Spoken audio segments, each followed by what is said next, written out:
Starting at the end of chapter 2.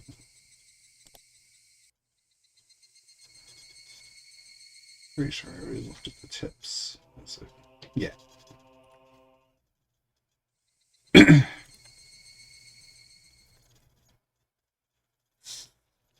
Continuing in the classroom. Colonel Sanders? Ah, of course, that's right up her alley. I understand her wanting to take home Satoko and Rika-chan. But I can't understand the Colonel Sanders. What's so good about that four-eyed geezer?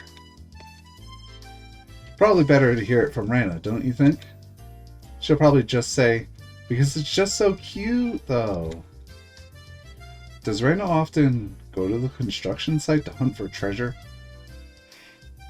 Every now and then she says she's going to have a look. But a girl her age rummaging around in garbage is, well, if Rana enjoys it, I think it's fine. What were they doing over there? Dam construction? They have been bugging me since yesterday, like an itch I couldn't scratch. It was cancelled a long time ago. Everyone gathered together and fought against it. Hearing an ominous word like fought come from Rika-chan's mouth startled me. That's right. It was unbelievable. They said Hinamizawa would be sunk into the reservoir and we had no say in the matter. So I'm only able to be here because the protests succeeded.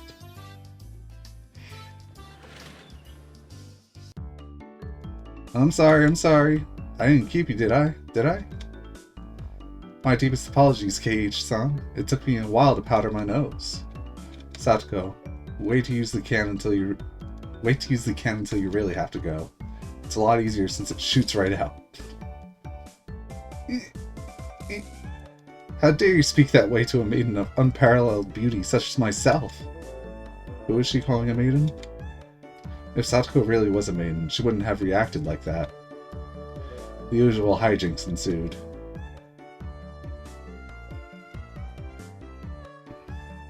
Now then, gentlemen, in accordance with the rules of our society, I bring a point to discussion. He, Keiichi Maibara-kun, wishes to be included as a member in our activities. What say you? Raina has no objection. I wonder if the likes of this peasant is up to the task. Me and Satoko both approve. The three that Mion had queried voiced their approval. An anonymous decision. Congratulations, Keiichi Maibara-kun. I present to you the honor of being allowed to take the entrance exam for our club. Start from the beginning. I didn't say I would join. What club is this? Well, a club does, you see. In order to cope with our complicated society, we perform various activities under different sets of rules. Sometimes they're in your favor. And sometimes they work against you. I'm pretty weak, so I'd prefer if you didn't single me out. Let's try to get along. You're so naive, Reina. The law of the jungle is survival of the fittest.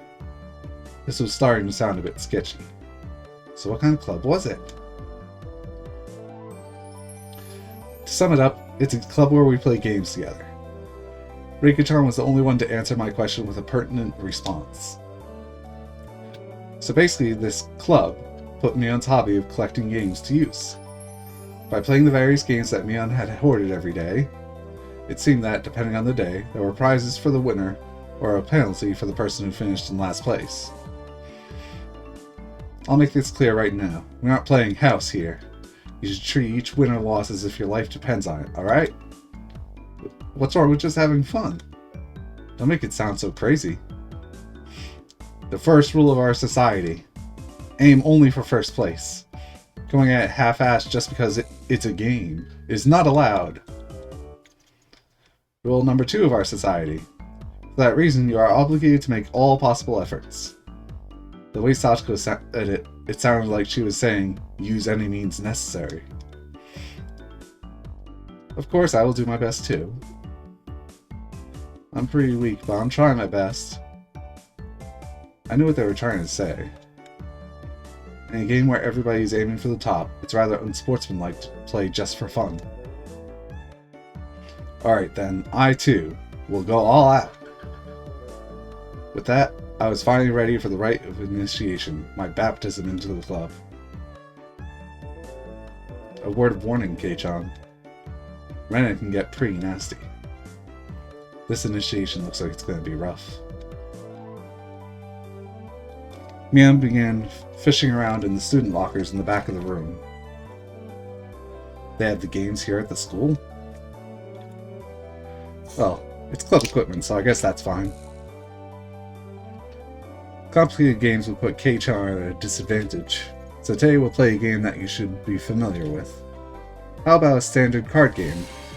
Like Old Bachelor. Alright, let's do this. Can't really get into it unless there's a penalty. This time the loser will be sentenced to having their face drawn on. What do you think? Whoa, whoa, it won't be oil-based paint, right? Right? Oil-based. Base painting with oil-based paint? That is perfect! Sadako cheered the idea on. She didn't even flinch at the thought of such a severe penalty. It seemed like she was raring to go. If it's going to be like this, then I can't lose either. Then I'll just cut the deck and start dealing.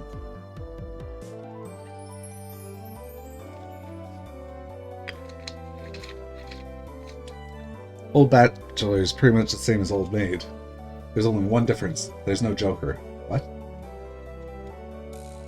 In its place, one card is pulled out at the start. Oh, okay, so you don't know which is the one card. Meaning there will be one card without a match left over at the end. You don't know which card will end up being the Joker. It's a pretty thrilling game. It's actually much better than having the Joker in the game.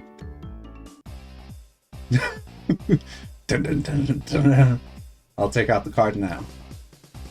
Rena took out one card and left it face down on the table.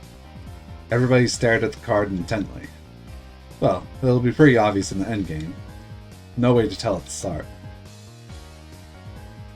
But the rest of them were very serious. They didn't seem as relaxed as I was. They compared their cards to the one face down, all the while gauging each other's reactions. It was as if they could see what the face down card was. No, it couldn't be. This deck is pretty worn out. No way. Can everyone tell by the scratches what the card on the table is? Remember the second rule of our society. Kei-chan must try his hardest to win as well. A number of cards are quite unique. Kei-kun should be able to remember them pretty quickly. She said that so matter-of-factly. Suits me fine. Don't think a little thing like that can be your crutch. I lashed out angrily, but it was rather obvious I was at a disadvantage.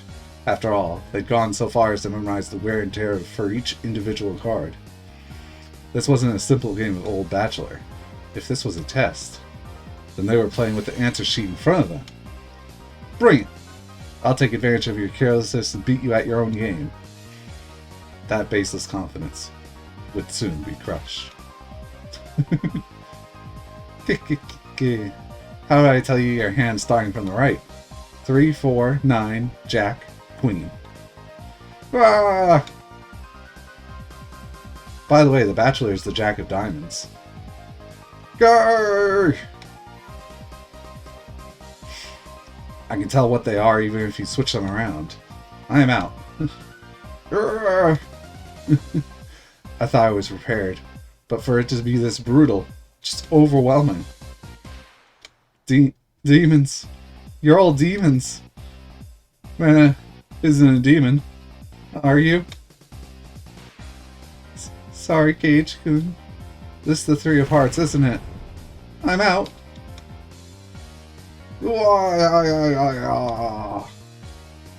Not even a hint of mercy. Rena, even Rika-chan. These club activities weren't to be trifled with. An alumna of this club would definitely survive in the cruelest of situations. if our entire class had self-detonating collars strapped to their necks and were dropped into a deathmatch on a deserted island. These guys would probably take it to fish like water. Watch Battle Royale 2000 if you haven't. It's great. I can already picture their joy as they hunt down each of their classmates. It's a lowest point system. The order itself dictates points. Whoever has the lowest point totals wins. Since Keiichi finished last, he has 5 points. There's already a 5 mark down on my scoreboard. I think it's unfair to Keiichi-kun if we don't use a new deck. It's fine, it's fine. Kei-chan is a man after all. He can turn the tables even if the odds are stacked against him, right? It's fitting for a lowly peasant to scamper home and soak their pillow in tears, don't you think? A petite hand laid itself on top of my head, which was trembling from uncontainable frustration. It was Rika-chan's. Keep on fighting, yeah.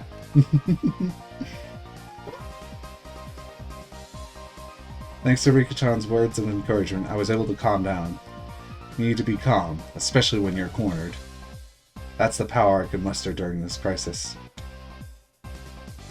Think clearly, Keiichi Maibara. Take your time and look at the cards carefully. It's just as Reina said. Each card has its own distinct marking that made them stand out. Memorizing them should be pretty simple. Think about what you can do in this situation. Try everything in your power to improve your chances of victory. Well, he's already starting out high, so... Whoa, great Keiichi-kun, just like that. I covered the uniquely marked cards with my hands or other cards, arranging them in such a way that they couldn't be seen. The one with the ripped corner should be the 5.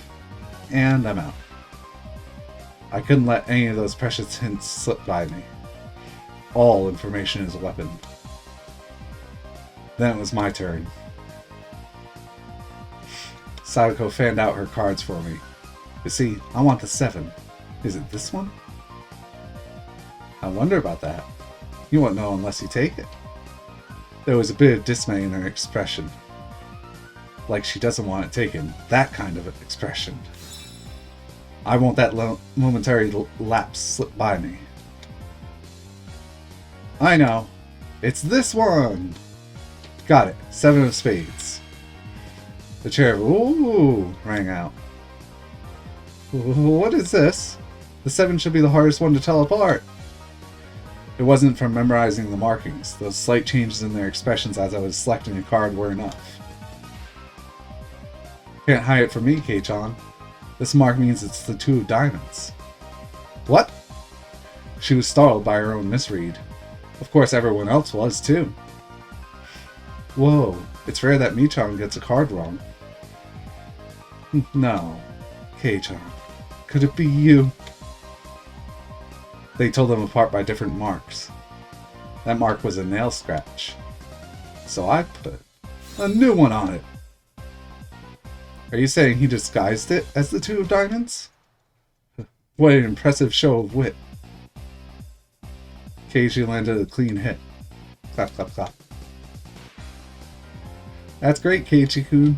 That was an incredible match, you know? Having defeated the Forerunner Mion, my brilliant battle left me ecstatic.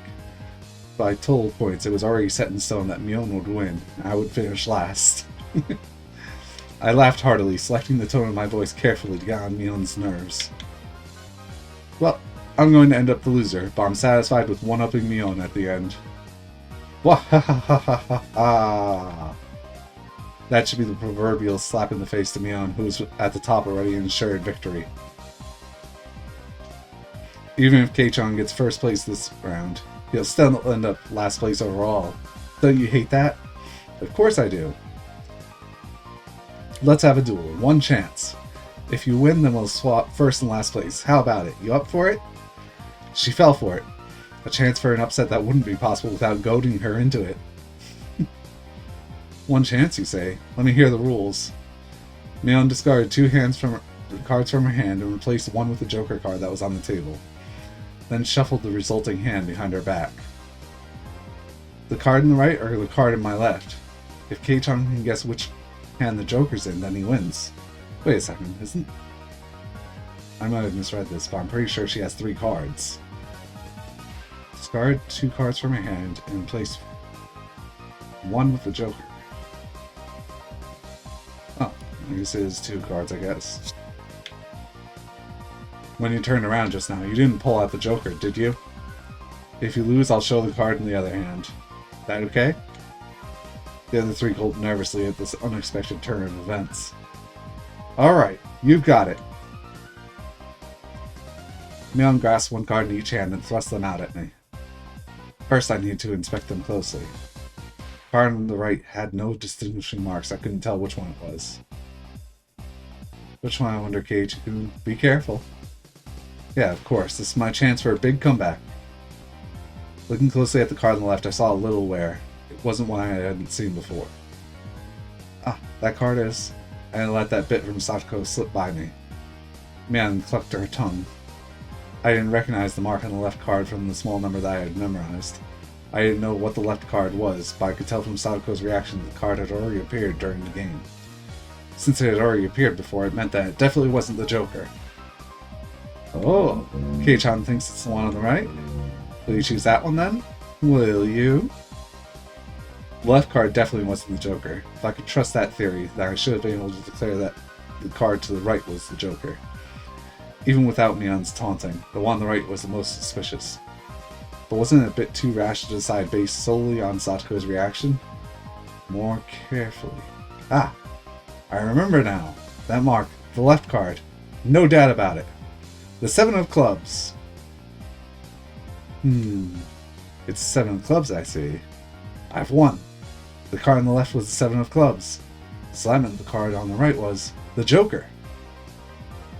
And then just before my hand touched the right card, I froze. I'd expect no less from you. There was a wave of murmurs amongst the onlookers at my sudden halt, right before I confirmed the right card was the Joker. Huh? What could Kei-chan possibly be saying? I mean, the left one is... Shh. Dun, dun, dun, dun, dun. Oh, what makes you so certain that the right one isn't the Joker, Kei-chan? Mion let loose an unexpected question. Everyone else was baffled. I don't know what the card on the right could be. But I know that the one on the left is the 7 of clubs. Then, doesn't that leave the right one as the Joker? One of them has to be the Joker, right? Yeah. One of those is the Joker, right? Keiichi has good intuition. Huh? Rika-chan, what do you mean by... So basically, the 7 of clubs, I discarded that by matching it with Satoko's 7 of spades earlier. Everyone's attention snapped to the discard pile at the same time. The truth of the matter couldn't be discerned from that sloppy pile, so that means... Mion pocketed one of the discarded cards, then lined it over the left card. And that means... I see, I get it. This left card is being disguised as the 7 of clubs, right? It was the first time since the start of the match that a shadow ran across Mion's expression. I didn't let that slip by. Then with a grand flourish, I declared it loudly. The Joker is the left one! It was an intense moment. That 1 second felt like an eternity for everyone there. Breaking that silence, the first one to speak was Mion. Being the first president of this club, I've been witness to a variety of performances. Kei-chan, yours is the best. The best of the best of the best. That was probably the greatest compliment Mion could give. Mion accepted her defeat, dropping the cards from both hands. My comeback victory! Rika-chan placed her hand on my head and began patting it, congratulating me on my victory. Huh? Rika-chan is... Rana and Satoko gaped at us, as if they had seen a ghost. What is it, Rana? It's not as if I cheated or anything, right? This was fair and square. Rika only pets someone on the head to console them. Huh? What's the meaning of... At that moment, Rana let out a small shriek. Keiichi-kun? This is how it was? You know, Kei-chan, I thought you'd read into it that far. Everyone froze. No, it was just me. It was a gamble. If you had just jumped to conclusions like a little brat, then I would have lost. It was the answer everyone was certain about. Mion picked the card up from the losing hand. Kei-chan, you know, you should take pride in this loss. She turned it around. That was the card that proclaimed the victor of this duel. The card under the 7 of clubs. Unbelievable! It was the 2 of diamonds! It was a set behind the setup. If I had just picked the right one without reading so deeply into it. I, Mion Sonozaki, as the club president, do accept Keiichi Miyabara's membership into our club. As I slumped to my knees, dazed, everybody loud a round of applause for the excellent effort I gave despite my defeat. The match is now over. Today's victor is me, Mion Sonozaki. Our exalted loser is Keiichi Miyabara. Slow down the text again. Slow this one down as well, just in case for later. Everyone made a commotion, applauding cheerfully.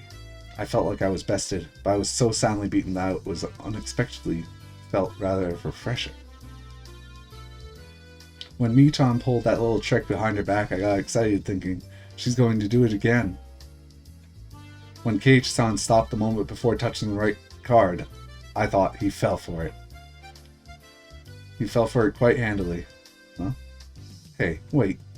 All of them knew from the start and still got so excited so earnestly? Everyone got excited to make it more fun.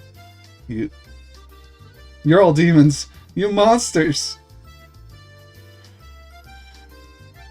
Now then, Kei-chan, it's time for your penalty.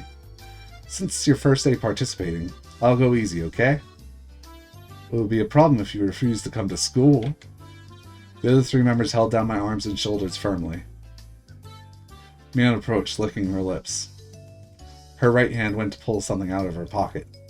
That's a felt tip marker, and it's large and oil-based.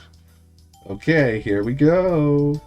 She took the cap off the marker and brought it slowly up to my face while I was immobilized. No. No. No! I let out my death throes.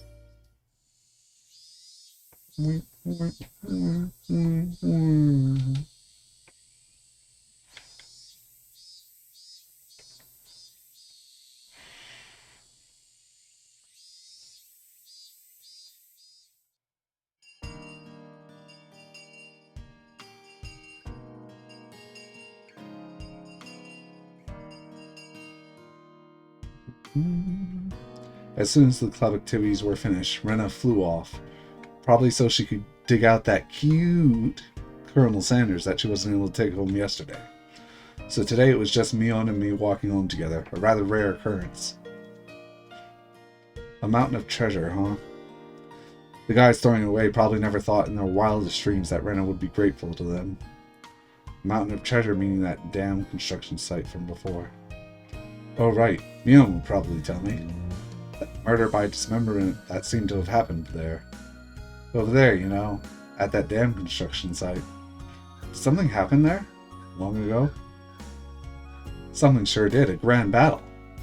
There were sit-ins and demonstrations. It was a bit different from what I wanted to hear, but I decided to just listen to the same. It was our land that was going to be sunk into the damn reservoir. I would have fought as well, probably. The government guys were really adamant about it, acting all big and full of themselves. Since they figured out that they couldn't sell it with money, they did a bunch of nasty stuff. They were nasty guys. Mion spoke excitedly, as if the whole thing was happening right in front of her. I'm amazed you guys won. You were facing the federal government, right? The mayor and prominent figures in the village all signed petitions. They went to Tokyo and struck deals with legislators. And as a result, the development plan was retracted. It was our complete victory. There wasn't any violence, was there? Like, assaults or murders? None. The same as Rena had. Her words signaled the end of discussion. Tomitake-san said One arm wasn't found in the incident. I thought that a murder by dismemberment had occurred, but I guess I was wrong. My curiosity unsated, I sighed dejectedly inside. Later, see you tomorrow, Kei-chan. You can't wash that off until you get home, got it? I won't. I got it. Mion held back her laughter while stealing glances at my face. I wonder what kind of nasty jewels they drew. Damn you, Mion. You shall rue this day. If our roles are ever reversed, I'm going to slap it on. All over your face so you won't be able to take it off. Even with a scouring pad. Jeez. Upon arriving home, I ran straight into my mom, embarrassing myself yet again.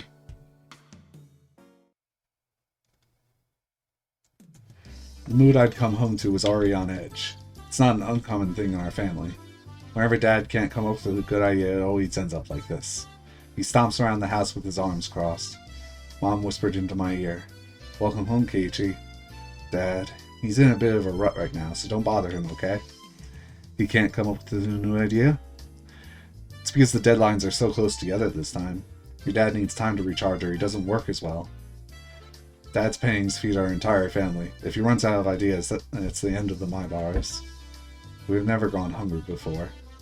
Could it be that my dad is a master painter? Wouldn't it be easier to get an idea taking a walk outside rather than wandering around the house? The theme of this piece this time is in the household, so it seems your dad wants to use this house as a motif. It's quite a bothersome motif. Keiichi, pick up your room. It looks terrible. And move it outside. Sorry, I'll clean it up later. Ah, come on. Please don't use my room as the motif. Keiichi, there's still some time before dinner, so please go take a walk out back or something. His bad mood is only temporary. As soon as he gets an idea, his mood improves and he starts humming. Until that, it wouldn't be a bad idea to just go take a walk so I don't aggravate him further. Well, I guess I will then.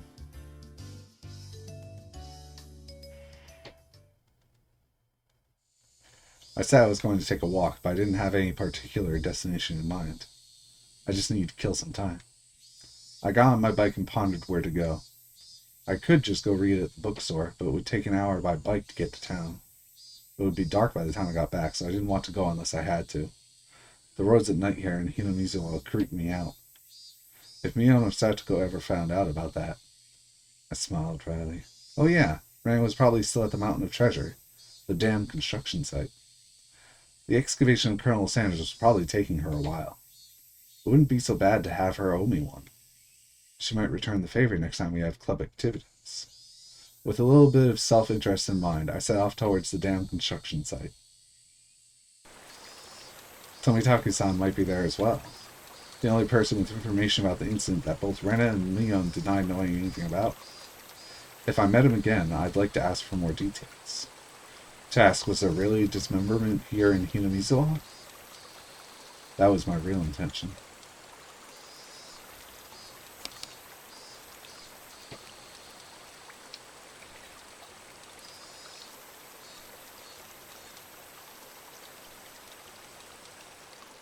Useful scene changes for a sip.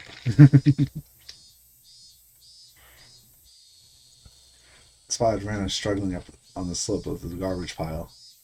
It looked like Colonel Sanders was lodged in there pretty firmly. It didn't look like Rena would be able to excavate him by herself. Realizing that Tomitake-san wasn't around, I began climbing up the slope unsteadily. Hey Rena, looks like you're working up a sweat. Whoa, Keiichi-kun. What brings you to a place like this? Place like this, huh?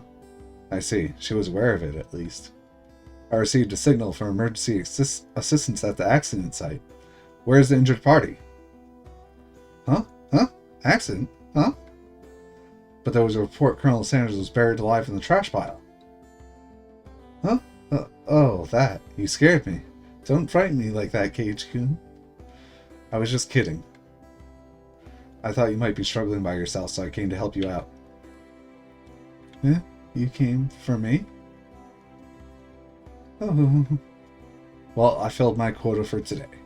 If I don't see Rana blush at least once a day, then I'm not getting my daily required nutritional intake. Just kidding, you're embarrassing me now. So, huh? What part was the joke? What part was it? I just ignored her bewilderment. Okay, now move out of the way. So where's Colonel Sanders? Ah, sorry. Can't you see him in that gap? He's really buried in there. The Colonel Sanders was sideways, surrounded by boards and other construction materials, like they were caging him inside. According to Rena, it wasn't like this yesterday. It seems as though another illegal dumper came yesterday, dumped again, and now he's buried like this. You're trying to move this pile all by yourself? With those scrawny arms? There's no way she would be able to do that with her slender arms. But, Colonel Sanders, so cute! There's a chain on the Colonel Sanders at the store. This one, though, I should be able to take this one home. Ooh. If Rena gave up on this Colonel Sanders, she'll probably start devising a plan to steal the one in front of the store. As Rena's guardian, I won't allow her to sully her hands with a crime. Out of the way, I'll do it. Rena blushed again, but this time I left it alone. The pile was enormous. Also, the more days we wasted, the more likely another illegal dumping would occur. If it got buried any deeper, there would be nothing that could be done. Keiichi-kun, I'll help too. Let me help. You just get in the way, so stay back. Pulling out scraps, bending them, tossing them aside. I quickly became covered in sweat and dust.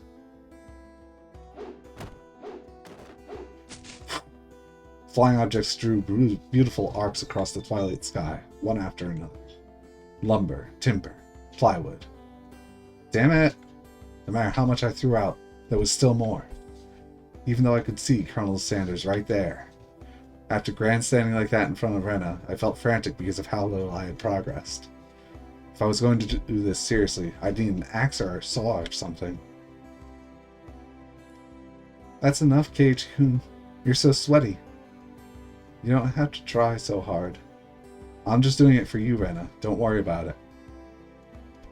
Rena began sputtering and turned beet red. Whoops. I meant to say I was trying my best so as to keep her from becoming a criminal. Oh well.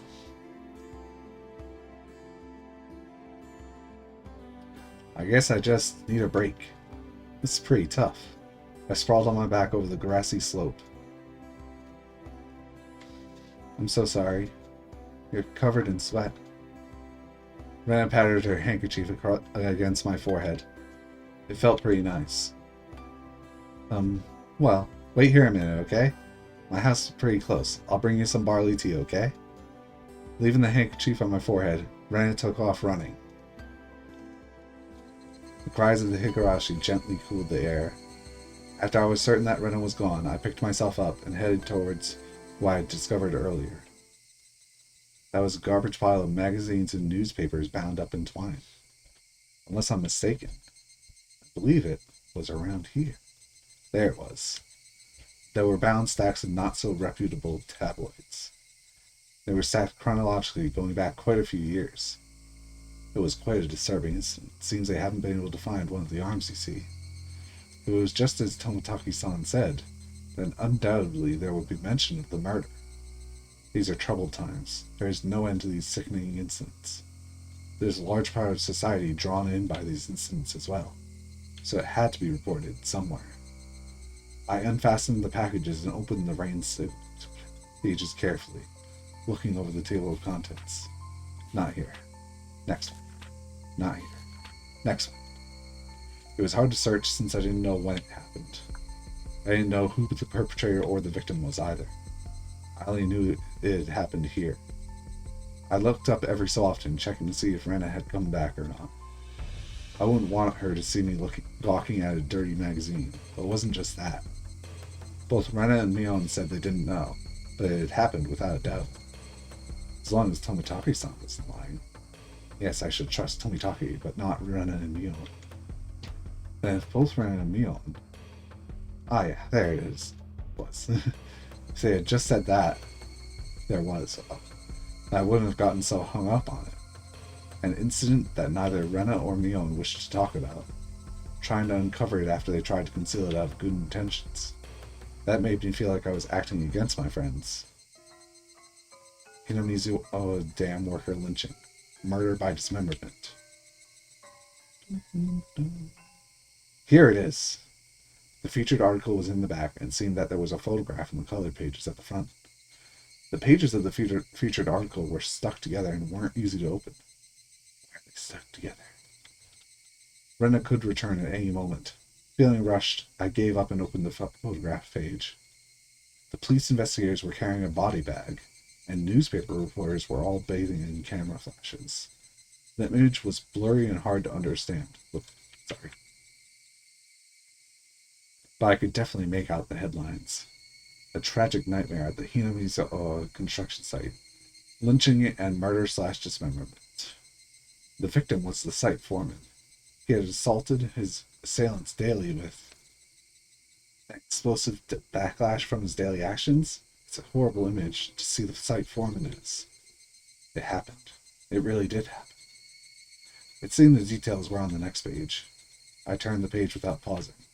On it was: the assailants butchered the victim's body with hatchets and pickaxes.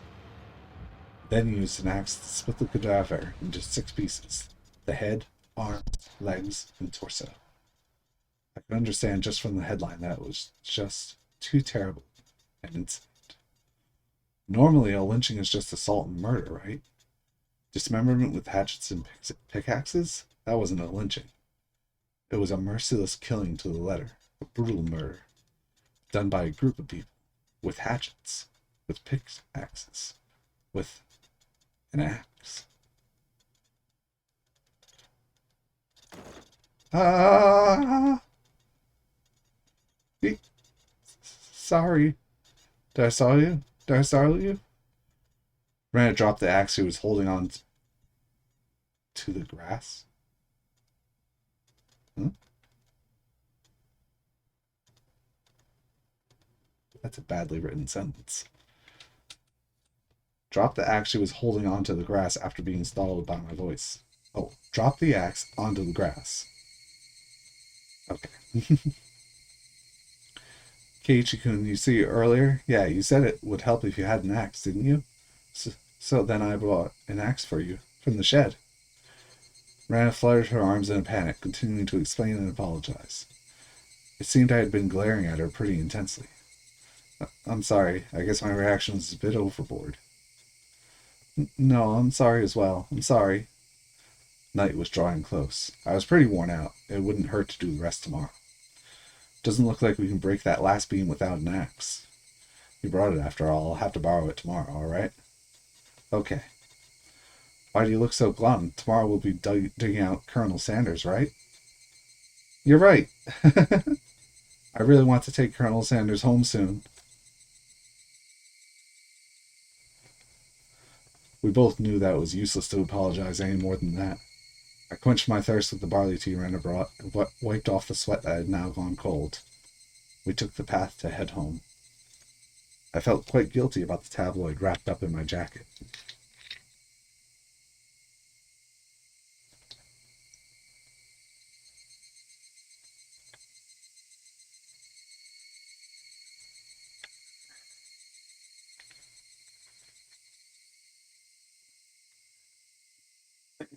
You've received new tips. A damn project and tabloid report. Well, this should be quick. I assume at least. 1 second.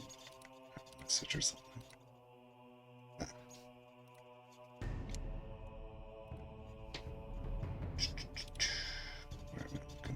Back to this. Start with the tabloid report. Nightmare befalls the Hinamizu Dam. Lynching and murder dismemberment. In X month of X day, an X prefecture at the Hinamizu Dam construction worksite in Shibone City, a bone-chillingly gruesome murder dismemberment. Even though this case has shocked the archipelago, right. The police will give no details on the case. Exactly what happened at the Hinamizu Dam. They probably didn't mean to kill him at first, but as the victim resisted by swinging around a shovel, the rest of the perpetrators armed themselves in return. and it quickly escalated to homicide. So said the aforementioned investigator A. After this bloody tragedy was over, they were left with a body which nobody thought was alive. XX-san had tormented the suspects daily with his rough behavior. At first it was meant to be payback. All the perpetrators were horrified by their deed, and one even turned himself in to the police. It was the de facto leader of this group, XX, who suggested hiding the body. Reluctantly at first, they soon began to think they did not wish to be caught. The construction site had numerous places to hide the body with 6 people. They were originally supposed to hide the body and leave the area, but the de facto leader feared that the consciences of the other 5 wouldn't be able to bear the burden, and came up with a horrifying method to keep from turning him in to the police. He devised the heinous method of splitting up the body among them, and making each of them responsible for hiding a piece. XX has turned a simple manslaughter into a gruesome dismemberment and forcibly involved each perpetrator in order to create a sense of unity between them. Each one participated, but what does this mean? Person A spoke out reluctantly.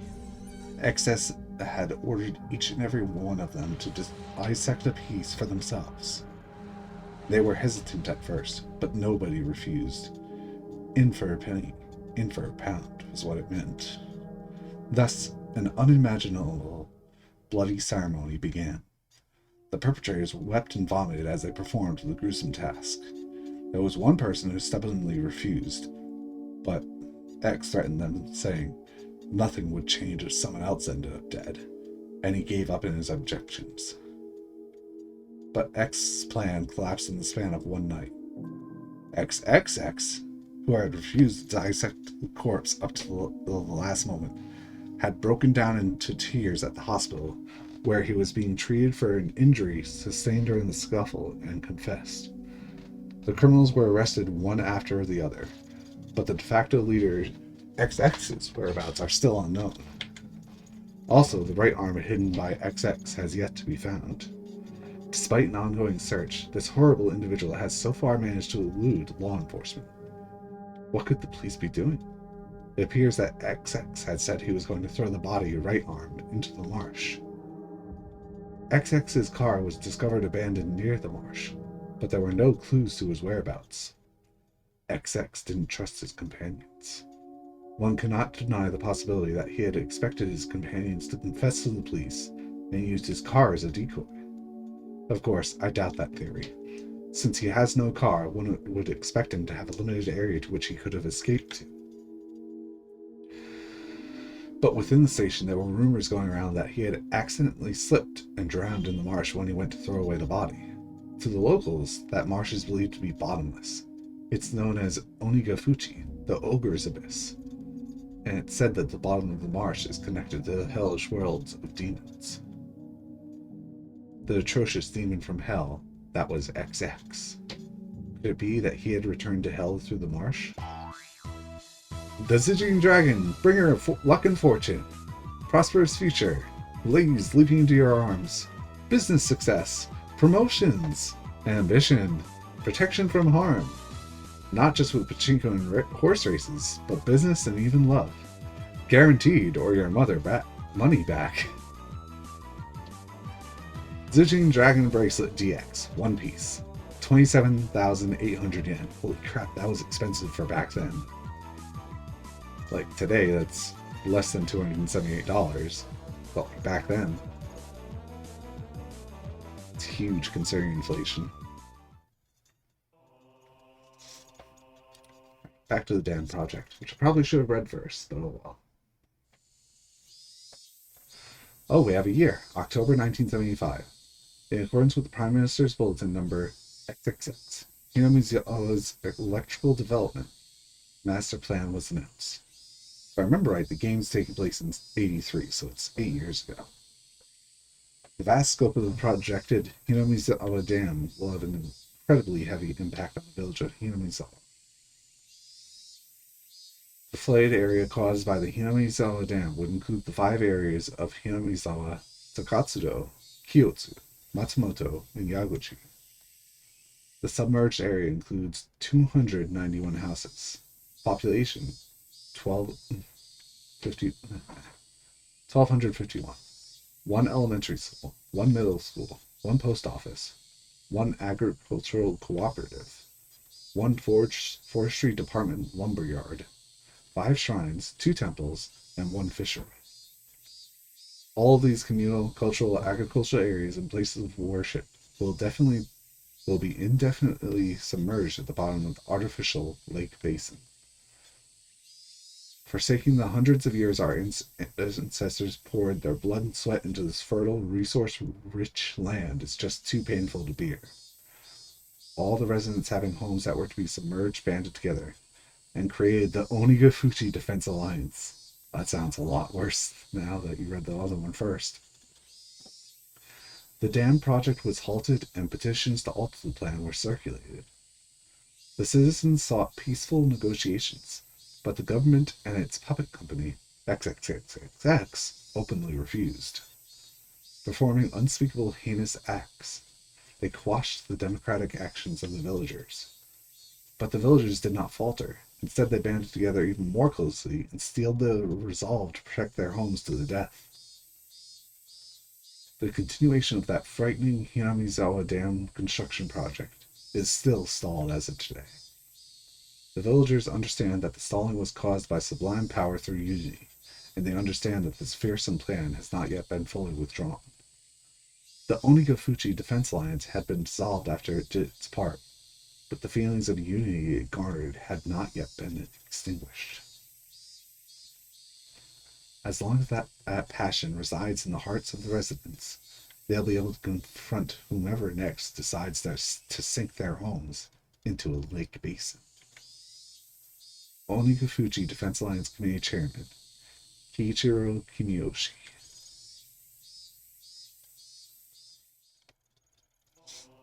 That's that.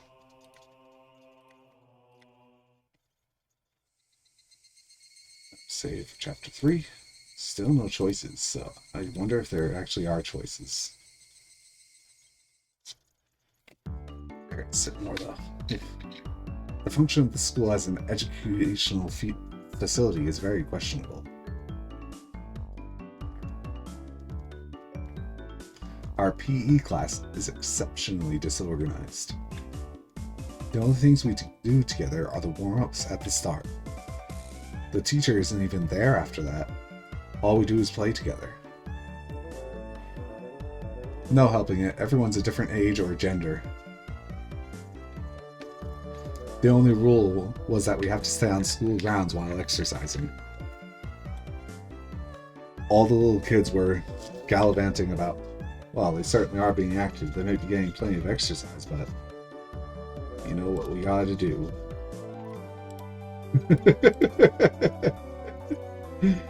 The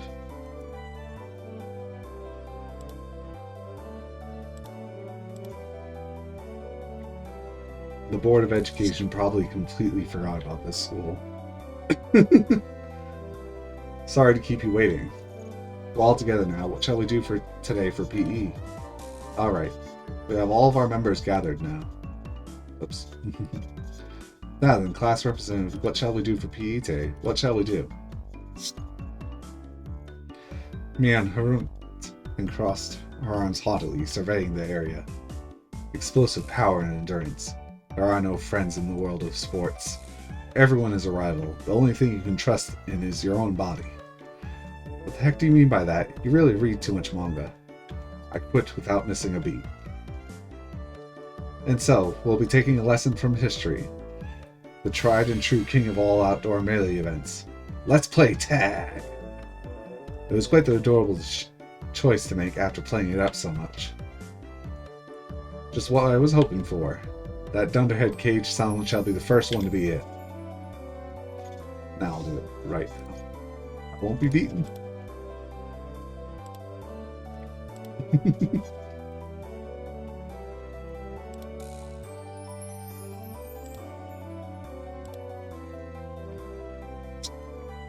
I'll try my best too. You can't beat me. Why are you guys all into it? The third rule of our society. You must partake in the game, enjoying it without question. Then, this counts as a club activity? Everyone smirked at each other. They all seemed pretty confident. I'm a man. Physically, I should be able to keep up with any girls my own age. Regardless, Mion and Satoko looked like they were aiming for victory, and Rena was looking at me as if pitying my disadvantage. Fine, tag. I'm in! My yell echoed across the school grounds. These were the rules. Anyone who was able to evade being tagged before the bell was a winner. But we didn't switch who was it. The ones who were tagged by it also became it, so the number of people who were it could increase exponentially. The endgame would become a hellish siege. They call the version we're playing here zombie tag, you see? I see, anyone infected by a zombie turns into a zombie. Why do you make it sound so scary, I wonder? As soon as I catch Rena, I'm going to tear out her entrails while she's still alive. Gross, Cage-kun. That's gross. Rika-chan placed her hand on Rena's head as she panicked. Don't worry. Before Cage gobbles you down, I'll eat you up gently. Rika, that isn't comforting at all. Both Mion and I nodded deeply. So the first it. How do you decide who's the zombie? Rock, paper, scissors? Well, it is class time after all. Let's decide by answering questions. I'll ask the questions, and the one who isn't able to answer is the zombie. I have no idea which grade level they're coming from. What does the Japanese word roku mean? I was bewildered by the sudden question. For this it should be 6, but... Mian repeated it. So you need to answer. What's roku in English? Oh, okay. It's 6. How about Kutsushita socks? What's the third last letter in the alphabet? X. What does seibetsu mean? The two sexes? Of course I know what that is.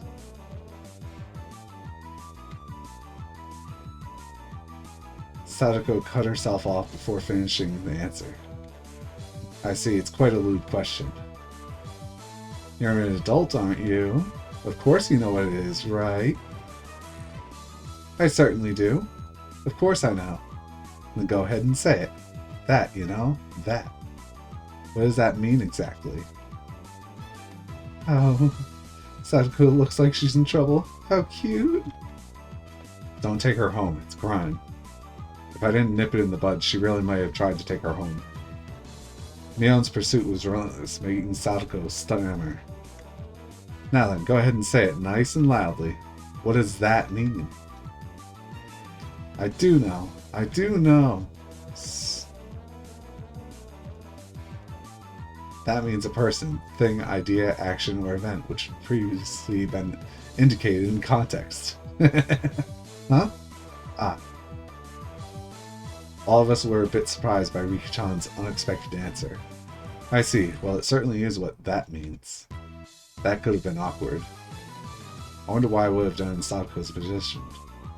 I'd probably get ticked off and just blurt out you-know-what at the top of my lungs. I wouldn't want you as an enemy, Mion Sonozaki. Thank goodness you were born a girl. If you were a boy, you'd probably be a perverted asshole. It appears I have no choice. Unfortunately, I, Satoko Hojo, shall assume the role of the zombie. I shall eat everyone. Seems like she's raring to go. All I must do is count to 100, correct? Some jerks skip numbers while counting to 100, so you can start chasing after you solve this problem. Whoa, Keiichi-kun, give her a simple one, okay? 1/5 of cake, 1/6 of a cake, and 1/7 of a cake are all on a plate. Oh no! There are no common denominators? Yeah. You could do 35, but no, so 70. But no, not 70 either. It's even higher, jeez. At least I think so. My math is terrible at the moment. So I'd have to end it in 5 or 0, so you'd start at 30, no. 60, no.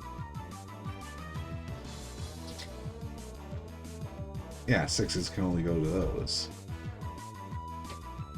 So you do 60s, 120s, 180s. I still don't think 7 would get there. Because there's 70, 140, 210. 210 is the lowest it could be. Satoko grabbed a stick in a panic and began drawing a cake in fractions on the ground. If Satoko, who can eat one cake in 60 seconds, eats all of them, how many cakes are left on the plate? Just as I finished giving the word, Mion shouted, "Ready, go!" On Mion's signal, everyone but Sadako scattered. Keiichi-kun, that wasn't a problem at all, was it? Sadako had already lost the moment she started working it out. She's eating it all, so of course there's nothing left on the plate.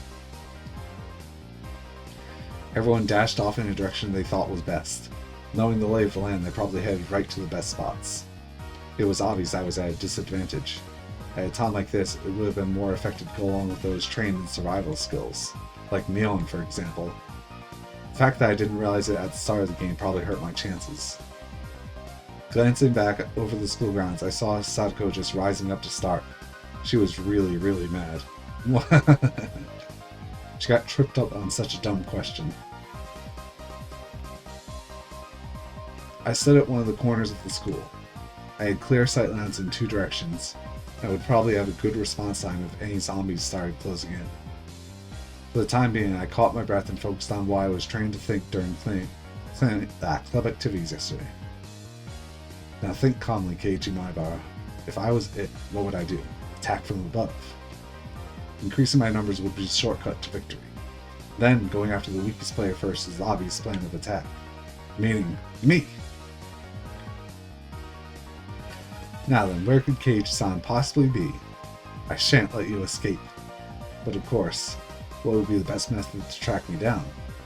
Footprints, or smell, or maybe some kind of trail. If I craftily hide my tracks, then there would be no trail for Sadako to follow. If I was no detective, why would you even be able to do that kind of thing in an amateur game like this? Tomita, Okamura, have you seen Keiichi-san recently? What the heck? Do zombies hunt their prey by asking nicely where they went? Tomita-kun and Okamura-kun pointed to the location where I was hiding. After confirming she was heading in this direction, I abandoned my position. It wasn't easy to hide myself with all those little kids running around as they pleased. It was becoming even more obvious that I was at a disadvantage from not being familiar with these surroundings.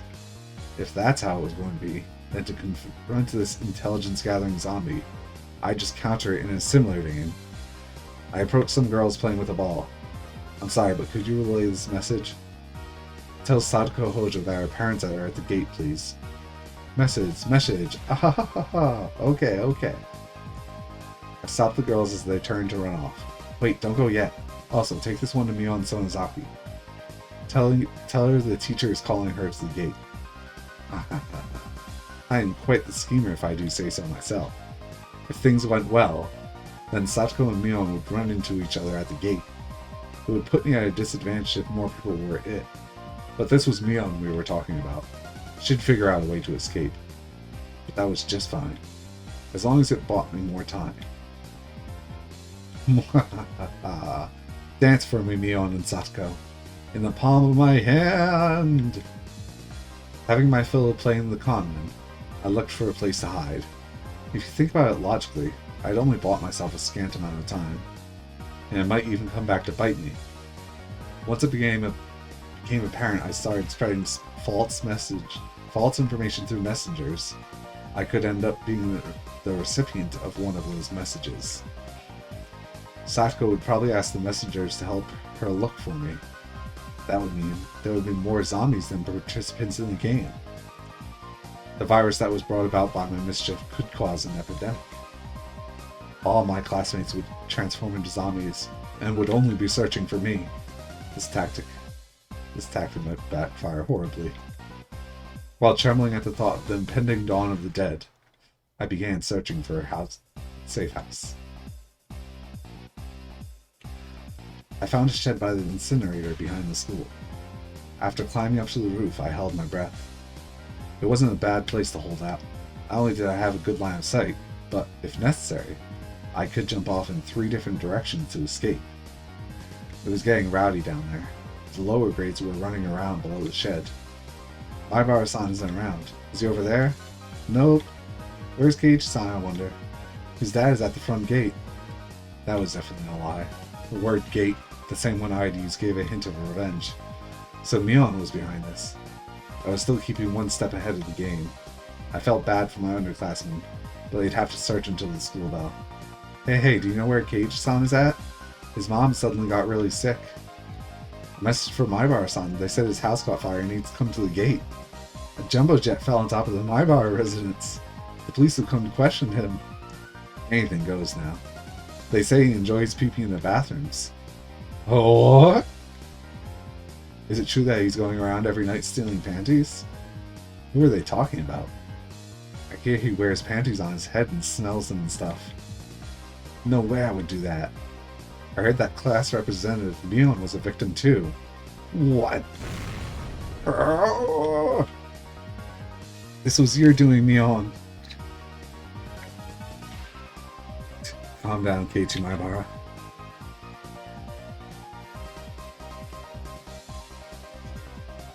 This is Mion's battle tech. Flush me out.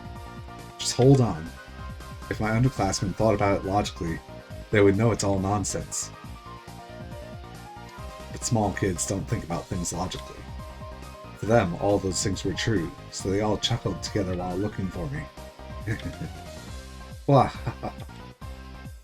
I win, Mion. It's my victory. Wah! Wiping unrelenting tears away, I felt intoxicated by my own victory. Did you hear?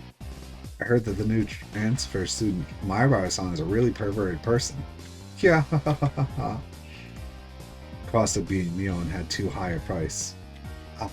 Oh, someone passed below. That's Rena and Rika-chan. Rika-chan, you're still okay? I'm getting by somehow. It seems Mi-chan is it as well. Mion? Couldn't be. She had become it because of my little strategy? This confirmed that Mion was behind this relentless message war. Then, this wasn't good. We finally got away from Mi-chan. But Sadako-chan, Sadako is searching around the pipes, so we should be safe here for a while. Upon hearing that, I breathed a sigh of relief. While Rena was slumped on the ground, breathing heavily, Rika-chan had started creeping up to her. Rika-chan doesn't normally make noise when she walks, but it's strange. It couldn't be. Whoa, Rika-chan? What is it? What is it? Oh. Don't worry. I had never seen Rika-chan smile so creepily before. Why are you coming closer? Why? Rika-chan isn't a zombie, is she? Don't be scared. I'll be sure to eat you gently. No way! Rika-chan, no! Eek! Rena was pressed against the wall, and Rika-chan lurched forward with both arms out, just like a zombie. Rena quaked with her back pushed up against the wall. It was quite a surreal scene of horror, like one of those zombie breakout videos you'd see. At that moment, Rena's eyes met mine. Keiichi-kun, save me! Zombie Rika-chan turned 180 degrees, exorcist style, and glared at me. Found him! I see Kei-chan! Mion popped out from behind the cinder-block wall around the garbage dump, also seeing where I was. My position was only advantageous. Only advantageous was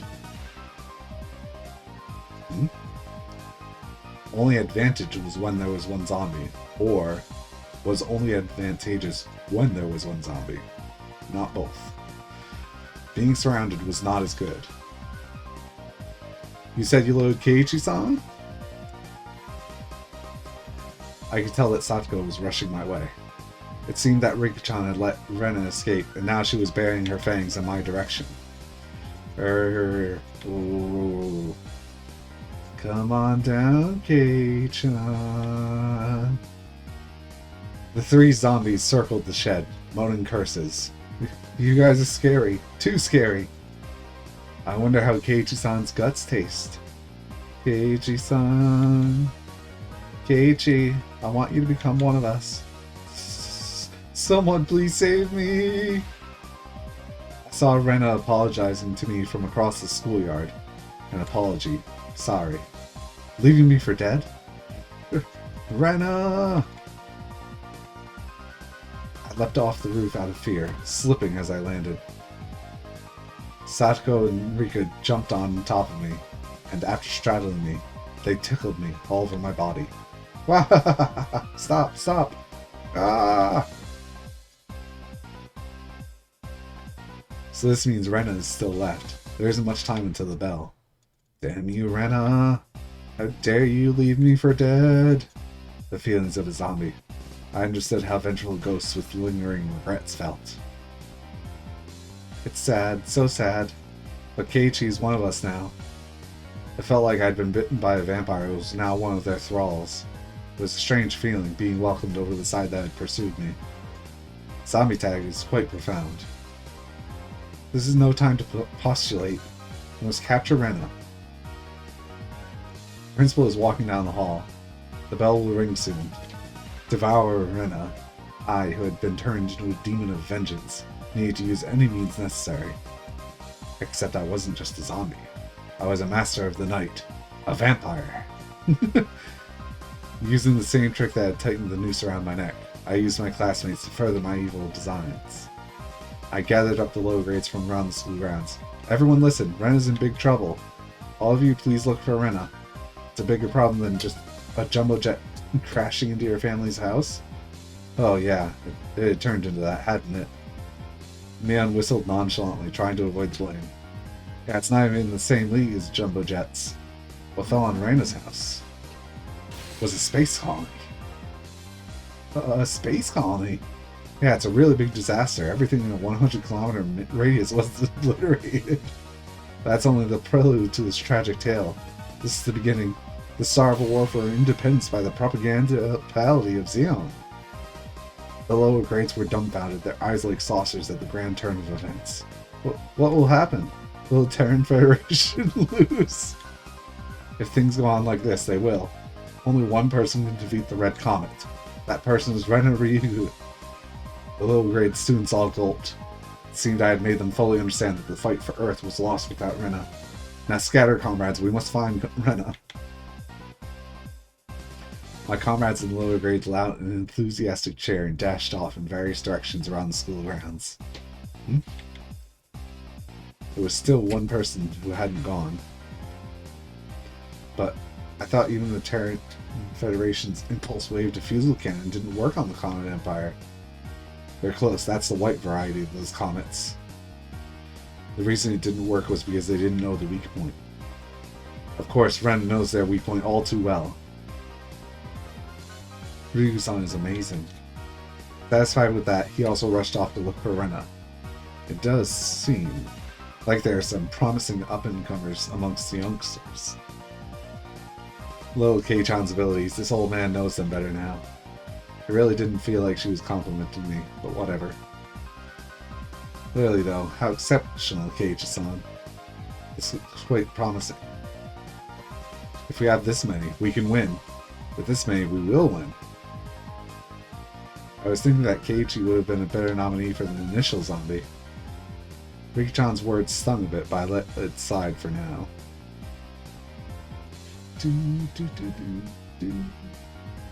Not even Rena would be able to escape the entire class. As a result of everyone's thorough search, Rena was finally cornered in the back of the sports equipment shed. You're all scary. Keiichi-kun, too. So scary. It probably was scary being chased around by the entire student body. All the lower grades closed in on Rena, saying she was the only one who could save the world. What are you all saying? I can't control a mech. Rena, how could you leave me for dead? Are you ready to pay for it? I'm sorry about that, Keiichi-kun, but I didn't have a choice. Do not resist. Let yourself be devoured. Let's all be together. Now, Rena, say your prayers. Rena had stumbled onto a mat, trembling with tears in her eyes. I closed in. Associating this situation with a similar, particularly immoral one made my pulse quicken just a little bit. Satoko and Rika-chan were both wiggling their fingers. They probably wanted to tickle Rena. Rena, wanting no part of what she knew was about to happen, went stiff with fear.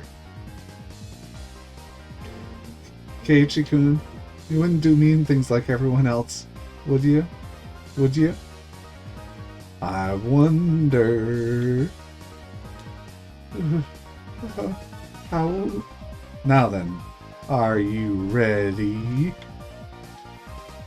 Okay, as long as it's Keiichi-kun. The face she made as she resigned herself to her fate made my heart skip a beat. I believe that Keiichi-kun won't do horrible things to me. Body won't move. That had to be some sort of anti-zombie mantra. The second my sense of reason chimed in, the beast inside me died instantly. There was the bell. Game over. Yay! I did it! I did it! I survived! Yay! Yay! Rena pranced around merrily as if a curse had been broken. Heh, said daylight broke in the nick of time, and the evil zombie disintegrated into dust. And so the heroine survived. That's how it goes in the movies anyway. What are you postulating about? This is all because of Keiichi-san was dawdling about. Punishment is required. I was subdued by Satoko and Rika-chan, once again sentenced to death by 100 tickles. Yay! Forgive me! Yay! Not gonna kill my throat more. Oof. Then the award for surviving goes to Rena Ryugu and Mion Sonozaki. Yay! Huh? Nii-chan was a zombie? Only pretended to be one. They say you need to deceive your allies before you can deceive the enemy, you know? Oh, Mion, you little... Yeah. Hurry up and change, alright? Don't be late for the next class. Let go of me, Satoko. Rika-chan. Having had my fill of being terrified to the very core by club activities, I solemnly swore I would have Mion crying for mercy next time.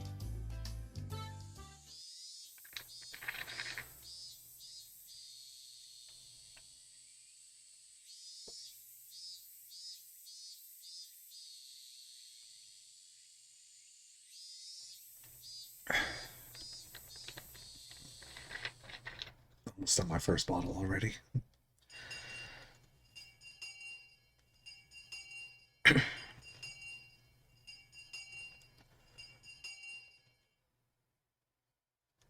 It's all scene changing.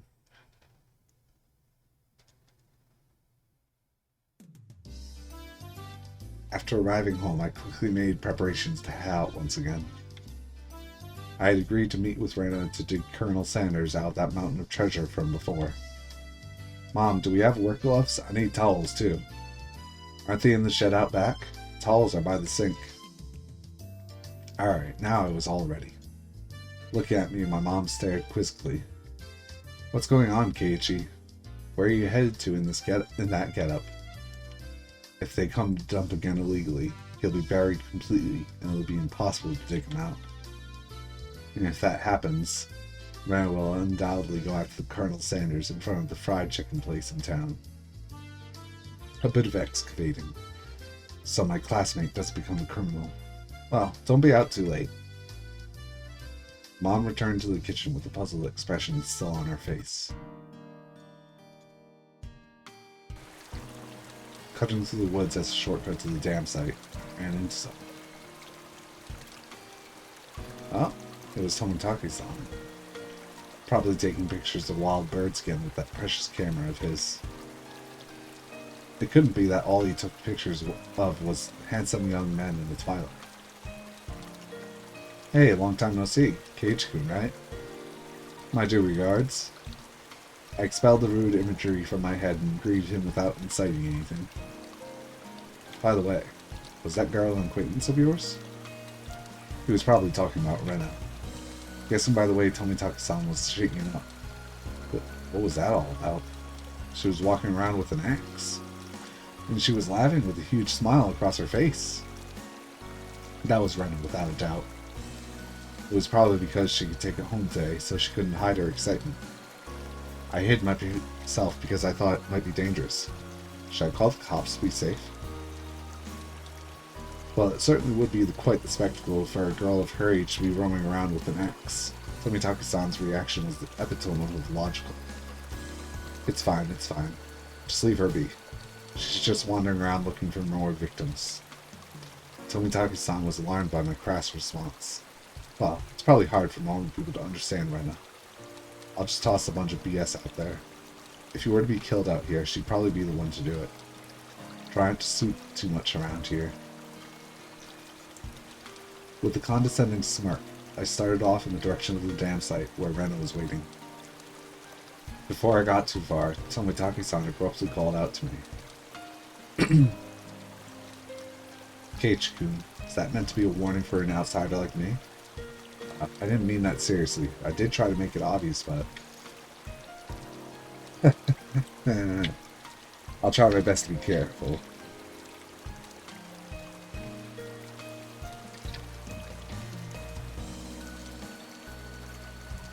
Leaving only those words behind, Tomitaka-san turned around and left. I didn't really mean to call him an outsider. I wasn't really implying anything when I said that. It was only meant to be a joke, but I felt like I had said something bad.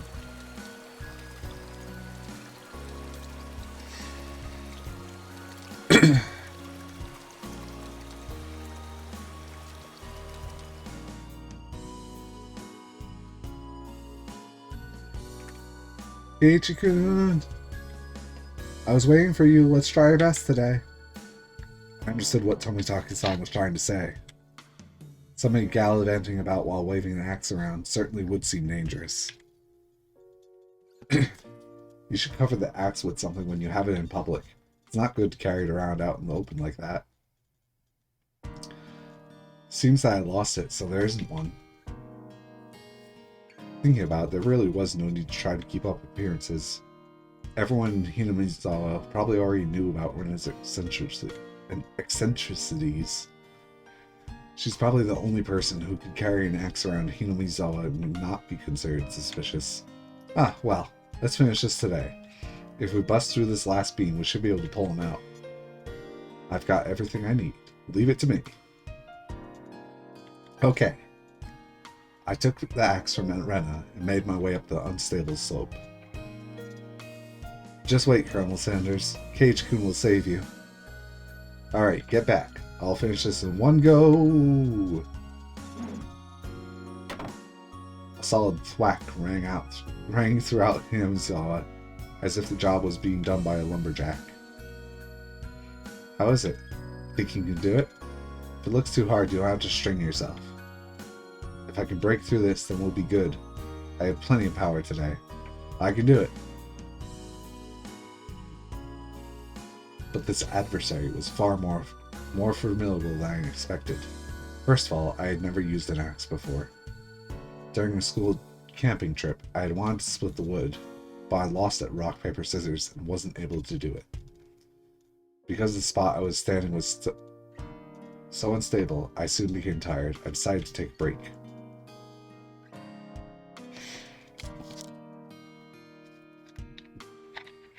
Rena had already spread out a tarp and laid down some tea and sweets. I'm fine. I'm almost there. I'll make sure Rena can give Colonel Sanders a goodnight kiss tonight. Yeah, thanks. Giving Colonel Sanders a goodnight kiss. Oh. Come to think of it, Rena, you're a transfer student too, right? Where'd you live before? I asked her nonchalantly while drinking tea. I had thought she had lived here all her life. In Kanto. It wasn't as rural as it is out here, but it was still out in the countryside. Why'd you move here to Hinamizawa, I mean? You know, it's pretty far out in the boonies. Why'd you move here? Does it have to do with your dad's work? Dad said he wanted to move out to a studio. He had been saying for a while that somewhere deep in the mountains like this would be perfect. Oh, she deflected. Studio? Is your father an artist or something? Paints scenery. Seems that twice a year he opens a gallery for the stuff he does. When he started, his works were displayed in Industry Plaza in Tokyo, but now they're exhibited in the Makuhari Messe. He's determined to have them displayed in the Waterfront International Exhibition Hall. That's amazing. Let me see them next time.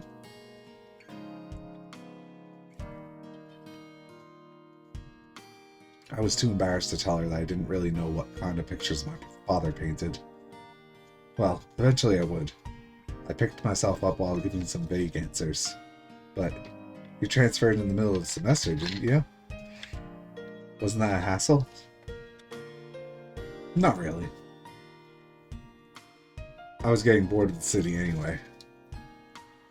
I was trying to get answers from Rena, but I ended up being the one giving out all the answers. With a bit of a wry smile on my face, I grabbed the handle of the axe and head back to the worksite. Without the there. At nighttime now. Close to it. The air grew colder as the sun slowly set. The Higurashi began their song, as if to tell me to stop and head home for the day. Just a bit more. Today, I would end it.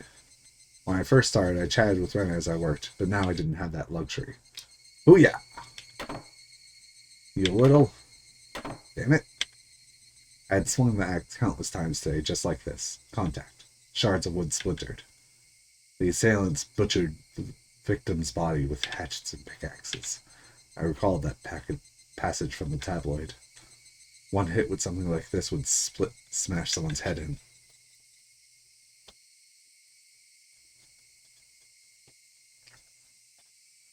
Axes and pickaxes are not meant to be swung at people, ever. With one last swing, the beam cracked apart.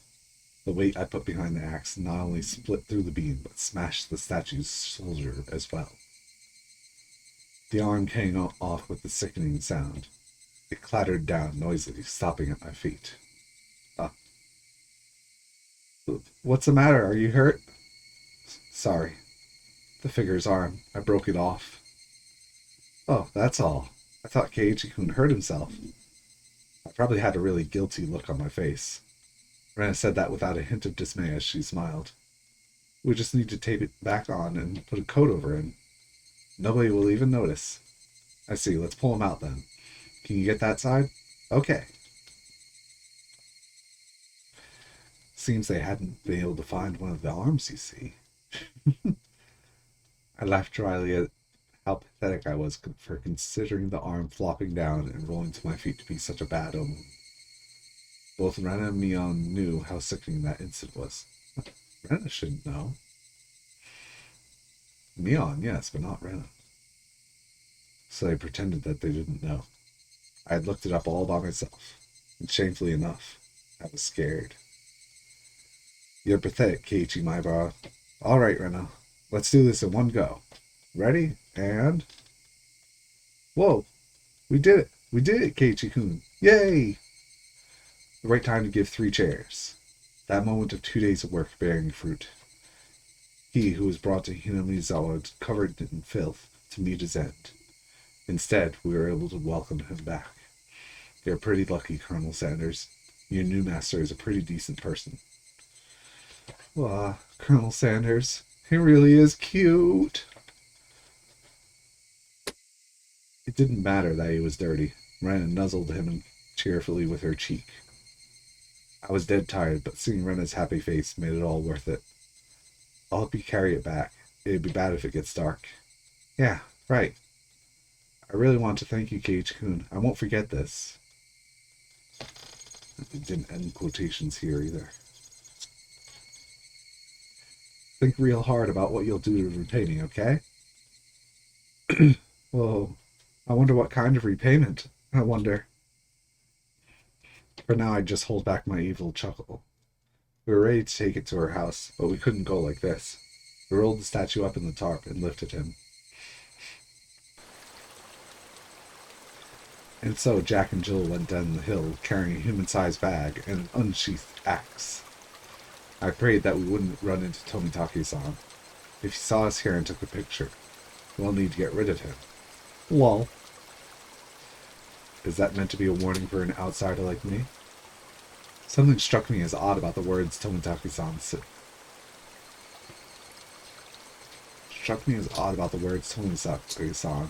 Unable to grasp my sense of humor, had left behind.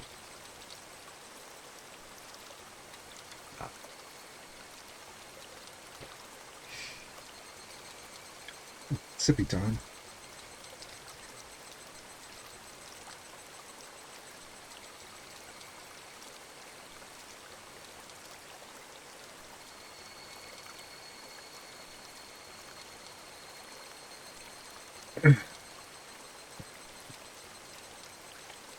YouTube. What kind of name is Rena?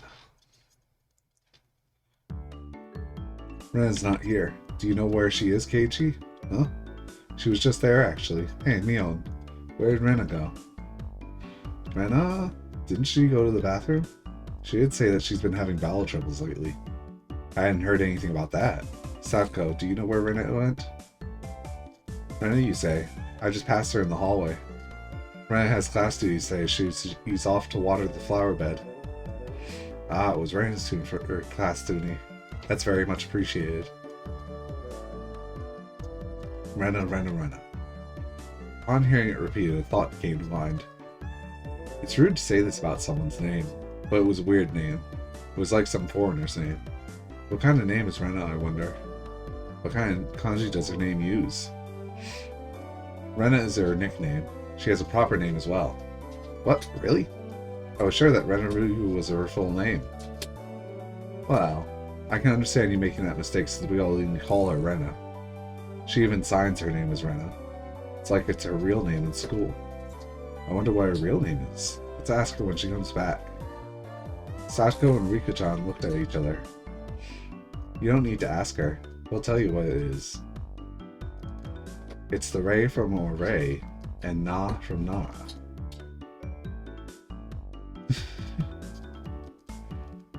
Her real name is Reina Ryugu. So it's Rei as Rena instead of Reina. That's pretty interesting reading. No, that's not it. Reina is the correct way. Rena had told us that she wanted us to call her Rena, so we call her Rena. Hey John, Rena is Rena, you know? Only strangers call him Reina.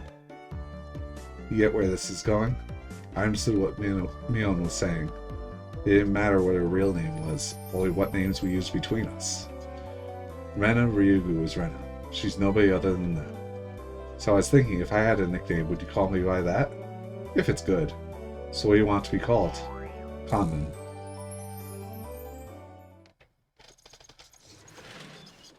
Rena then came back into the classroom. One of the juniors near the door told Rena people were looking for her. What's this now? Who is looking for me, I wonder? Seeing that, both Mion and I sneered. Bailiff, Ryugu doth show herself. Conman, you're quite sinister.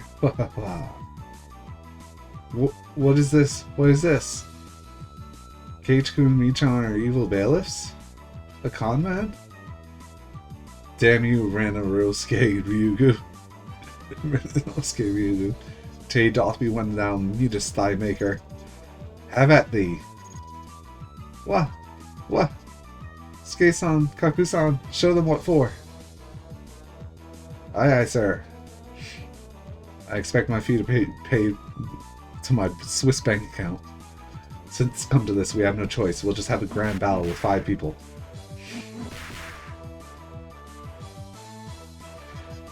Rena's fierce punches exploded in the proper timing to take out the seal. The evil that was Mion and myself was vanquished in the end. I too hope that Rena goes on a journey to make the world a better place. How about heading to Nagato-cho? My destination is decided by where the cute stuff gathers. The toll of the bell signaled that break time was over. Come on, Keiichi-kun, Mi-chan. The teacher's coming. I took Rana's hand and stood up. It was just as the teacher had entered the classroom. Just one more hour. Man, oh man.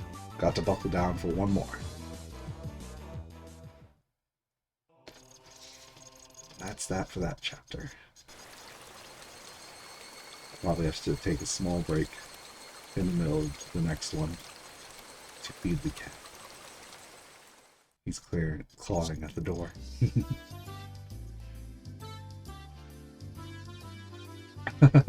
How was it, Kei-chan? So you went to Renaissance House. Wasn't it amazing? It's nothing like that, right? Right? Unlike my house, the Ryugu residence wasn't newly constructed. It had been renovated from a pre-existing building. Well, the house itself was fine. The problem was the yard. There. It was crammed with rows upon rows of oddities. They were all the same as Colonel Sanders, stuff you'd see while walking around in town. The cake shop's mascot, Lil Lecky. The total man in front of the pharmacy. She even had the amazing flying elephant from the top of the department store. Jeez. I'll agree with you that those are cute. But why the mailbox? Won't you get in trouble for that one? But, oh, so cute. She must have just thought about it because her face filled with delight. So it's the bigger the better, just as long as it's big. And her room displays the smaller ones. I had a chance to see them before. And cute kids like Riku-chan are locked away in the basement? Yep, I'll keep anything. Oh, cute. So she takes anything she likes back to her nest. No will intended. Hey Rena, you know about the Statue of Liberty in New York, right? Is that cute? Yeah, cute. Oh, I want it. The US should probably come up with some countermeasures ASAP. If not, the Statue of Liberty really will take a trip to Hinamizawa in the not-so-distant future.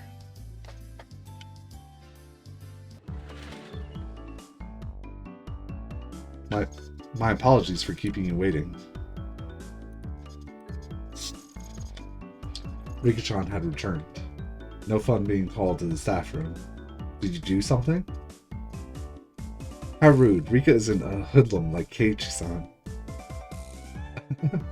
Nothing like that, Keiichi-kun. Riku-chan is a member of the festival committee. Festival? The School Cultural Festival or something? Kei-chan, I already told you. It's the village festival. The Watanagushi.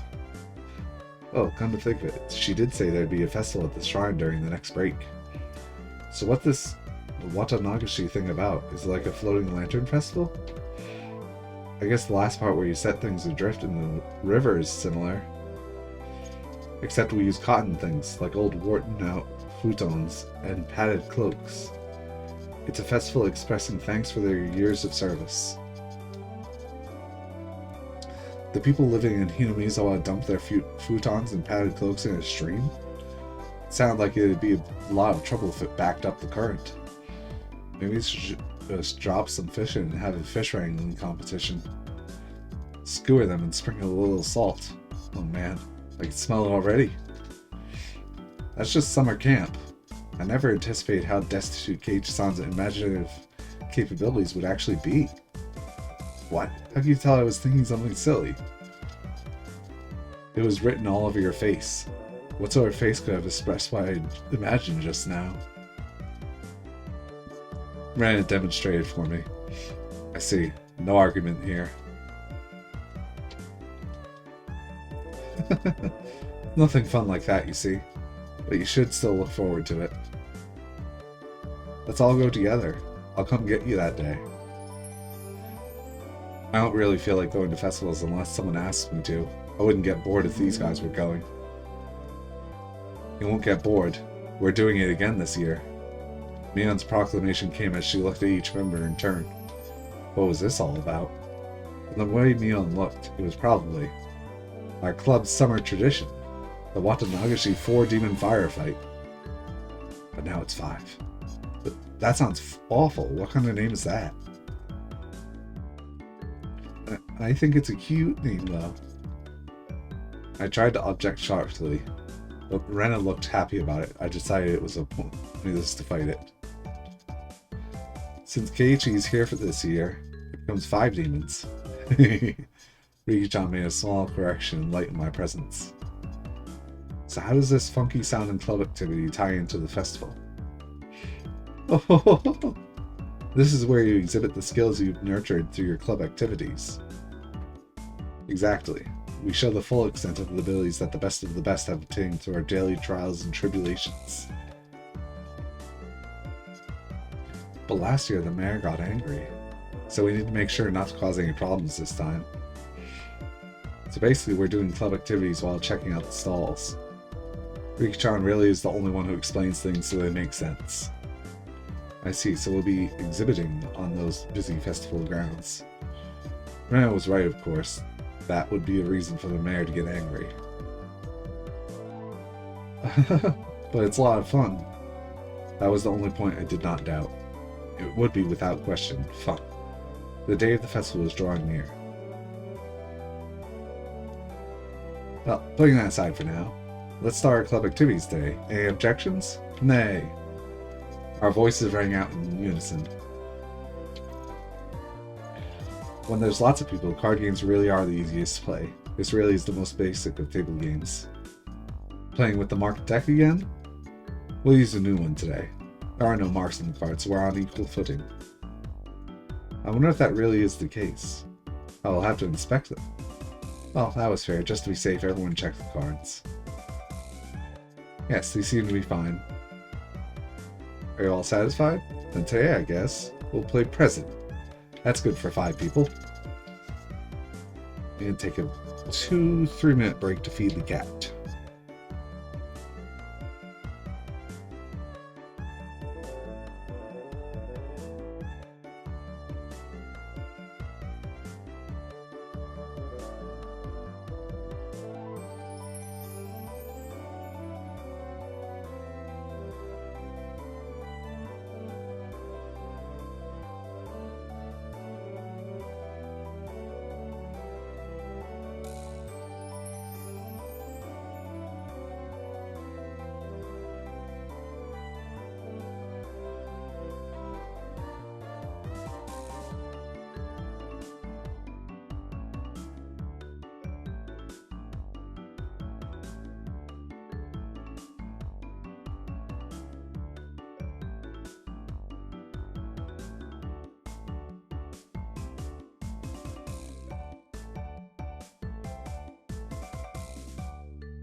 Waiting. Also in this card game, another standard one. First one to get rid of all their cards wins. Basic rules, play a better card than the one before. You can play straights and pairs. There are various techniques that improve the game, like reversals. But because it's such a well-known game, there are lots of house rules for it as well. The name, for example, in my hometown we called it Millionaire. I'd like to go over some details. Are the jokers wild? Can you make a reversal with 3 threes? No jokers. 2 is the highest. You can reverse a reversal. You can only make a reversal with a 4 of a kind, not 3. Also, you know how the peasant sends a good card to the president? None of that. Oh wow. While I was confirming the familiar rules, Satsuko looked over at me cautiously. I probably should have tried to look like more of an amateur. I was pretty used to this game. Present, and it's with a new deck. Today, I might be able to win. I had the gist of the rules now. But that wasn't everything, was it? So what shall today's penalty be? About that, why don't we all write something down on slips of paper and have the loser draw one? Oh, that seems like it could be interesting. Oh, I'll write a nasty one and have Keiji-san draw it. It would be awful if you wrote a bad one and drew it yourself. Just don't lose. Don't you know best? Mion handed out several slips of paper to everyone. Then write down whatever and put it in this bag. When you lose, stick your hand inside and pick one out. Now then, what would be a good penalty? Worst case scenario, you draw what you wrote. Something too intense would be like digging your own grave. That's what makes it fun. No penalty, let's forbid that kind of idea from being written down. Rika-chan's casual suggestion caused Mion's hand to lurch to a sudden halt. Ah, that's so sneaky, Mion-san. She wrote no penalty, and the corner of the slip is folded. I see. Just in case you lost, you grabbed the note with the folded corner and you'd be safe. That was a good idea. Diabolical as ever, Mion. Rika-chan is quite formidable too, being able to see through that. I couldn't underestimate her even though she doesn't stand out. Everyone, don't write penalties that are too mean, okay? Nobody agreed to Rena's proposal. Everyone was ruthless. It's fine, Rena. Just don't lose. Yeah, that's true. Okay, I'll try hard so everyone has to pick the penalty I write. Rena was quite brutal, even though she usually appeared meek. Better not underestimate her either. I agree with that. I'm very curious what Rena's penalty is in particular. Everybody's penalties are scary. I still didn't know what Rika-chan's penalties would be like. Basically, you can't afford to lose this game. Everybody here ready? Well nodded determinedly. Having confirmed that, Mion dealt out the cards. Finally, the battle begins.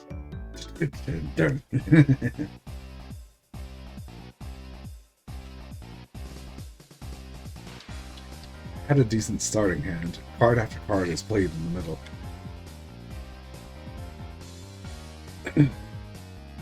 Not needing Mion to tell them, both Rika-chan and Satsuko played their cards without hesitation. Rena and I were the only ones who paused to think. It seemed that Rena genuinely couldn't make up her mind, but I was different. I was like a shark stalking its prey, just waiting for the right time to strike. Huh? Will this work? I'll play this 3, and I'm out. 9. Nobody? 8. 7. I'm out. 5 and 5. I'm out. I'll discard this last one, and I'm out. Bah, I missed my chance. The loser of the first round was, of all people, Mion. And now I was certain. Today, I could win. Now then. Mii-chan, pull out one of those slips, okay? Mion, accepting her defeat, scrounged around inside the bag and pulled out one piece of paper. What? Who did this? Who wrote this? Mion quivered and shrieked. What is it? What is it? Oh! Rena was also surprised when she peeked at it. What kind of terrible thing was written on it? Pet the principal on the head. Hey, wait. How is this bad? Keiichi-san, do you not understand? The principal is balding and ashamed of it. Sadako yelled with a serious look on her face. But she wasn't as loud as Mion's shriek. What could it be? The principal is a martial arts master. He boasts about traveling around the world and perfecting his skills when he was younger. He switched to teaching after seeing the poor state of education in Japan after the war. He was inhuman. Pet that guy's head. As the club president, there's no way I could set a bad example by refusing. Hoo-yah! She bellowed out a yell as she dashed off down the hallway. Wouldn't it have been easier to sneak out quietly and try to do it without making a fuss? Probably impossible. They say you used to hunt down sea slugs just by sensing their presence. I could do nothing but wait with bated breath.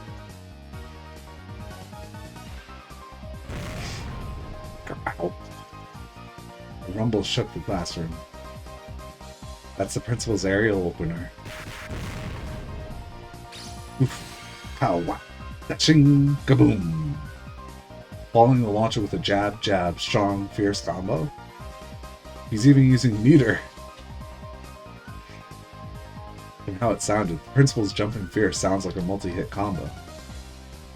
But I don't want to know. I don't want to know. Nothing I could do now except stay calm. I understood now why there were no delinquents at this school. After a few moments of silence, Mion slumped back to us. Petted. Is that good enough? Mion said before collapsing. She's alive at least. Now we can continue the game. Monster. I was amazed the person who made club activities like these could say that. But now, the worst penalty is gone now, right? Right? Rena tried to lighten the mood and was only met with Mion's malicious grin. She was serious now. I'm not holding back anymore. You'll all get yours. The pace of the game became bizarrely quick. I could tell the game had gotten more intense. Ace, 3, 4, 5, I'm out. I'm out as well. I'm out too. 3, I am now out. I lost? And the heavens chose to vanquish Rena. What kind of penalty, I wonder? What kind of penalty, I wonder? It wasn't exactly hard for her to be worried. Just thinking of the level of difficulty of Mion's first penalty still made me quiver. And so, the penalty she drew with trembling fingers was... The heck was this? Speak like a maid. Huh? What is this? This one, what do I need to do? So basically it means that you have to use the same expressions as a maid? Oh, okay. Master. It hit me like a ton of bricks. I had no idea who wrote that penalty, but she was awesome. Then Rena, can you shuffle the cards and deal? Yes, Master. I could die right now.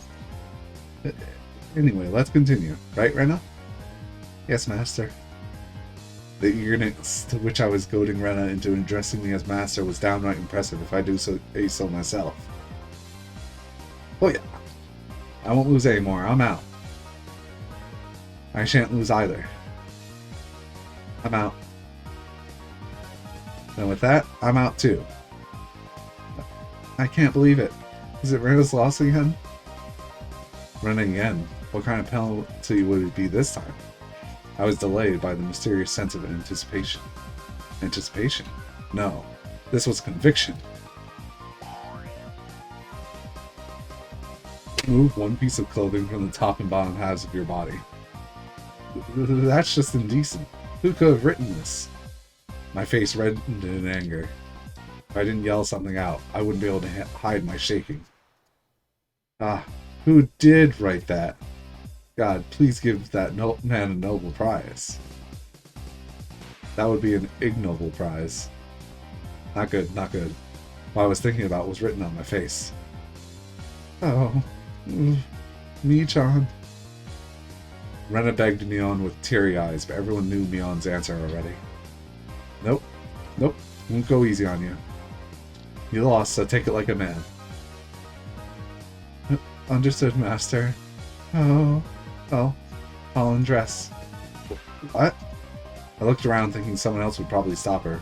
Of course, I wasn't exactly trying to stop her either. Then I heard the rustling of clothing. The sound of her skirt hitting the ground sent my heart racing. Is this fine, master? I looked away like a gentleman, but these club activities, you need to be ruthless after all.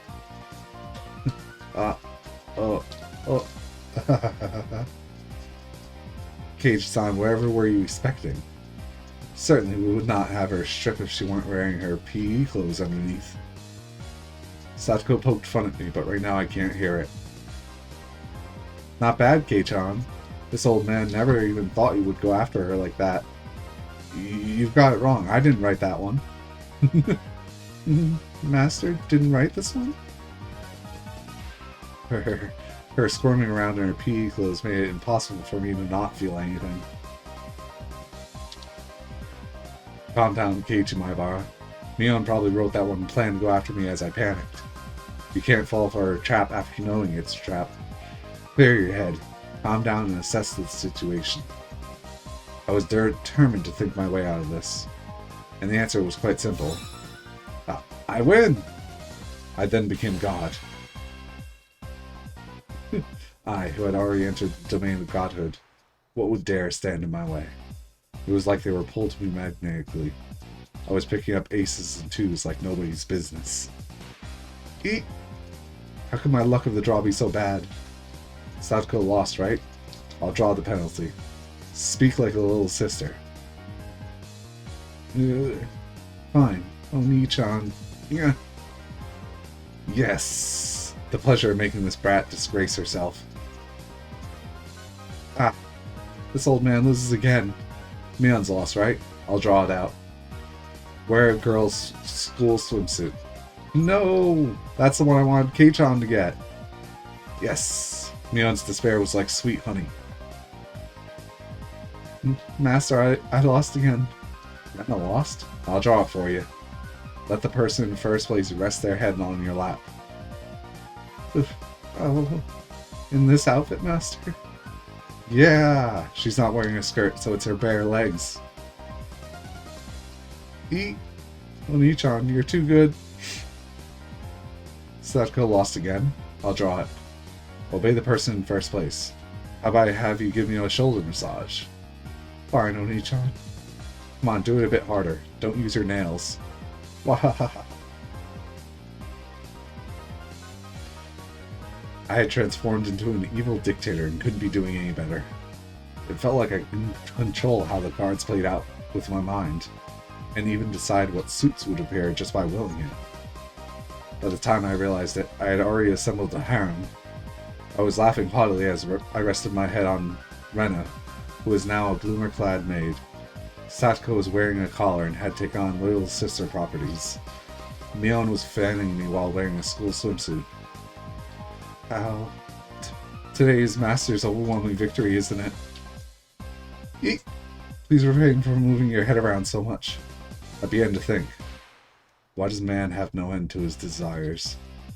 How can I wish for more than this palace of dreams? What is it, Keiichi?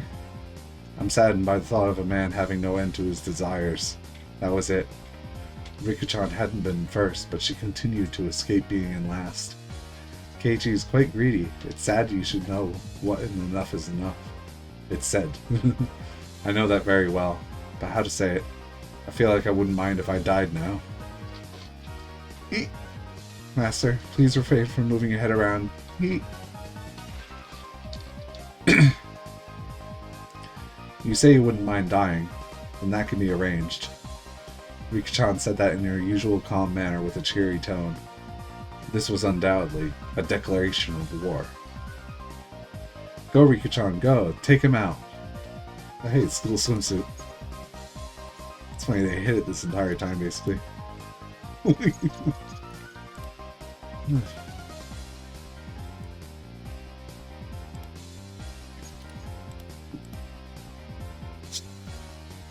And there's the collar.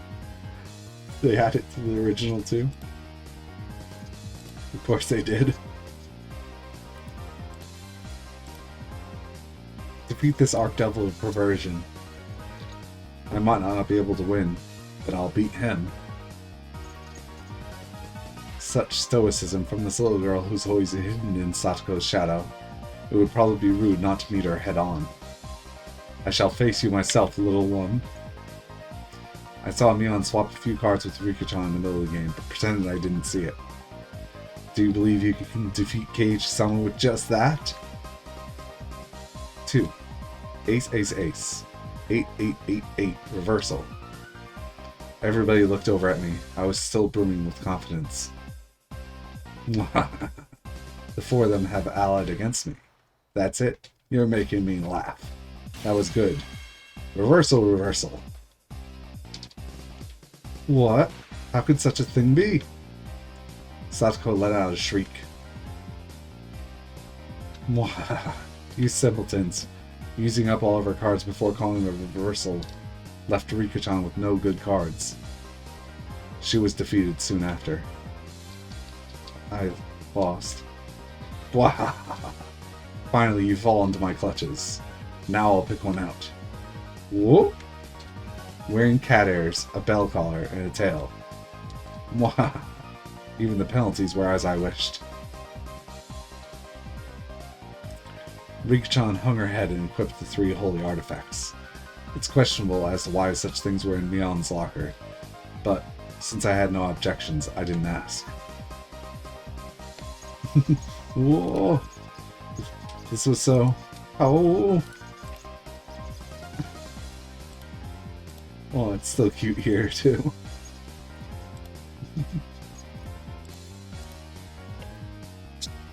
It felt like I had become Rena. This was definitely cute. Cute, isn't it? Isn't it? Oh, I want to take her home. This wasn't me talking. This was the actual Rena. Mew. As Rika-chan mimicked cat, teary-eyed, rings of smoke escaped from Rena's ears with an audible poof. Rika-chan must taking her home. Just for a while. I won't do anything strange. Nothing strange. You see, I still have one trick left. Mion gasped and dropped her fist into her open palm. If Rena must, she can take me home. After Rena-san beats Keiichi-san, she can. They thought Rena in cute mode would be able to defeat me. Would it be that easy? Opposing me was the same as opposing God. I'd teach them their place. How preposterous that Rena can't defeat me. For a moment I didn't know what was going on. The 52 cards danced and flowed freely between Rena's hands like the machinations of a master magician. In the middle of those flowing cards was Rena's ecstatic expression, her head bobbing around. Shall we, Keiichi-kun? Hurry, hurry! My whole body knew it already. I was going to lose.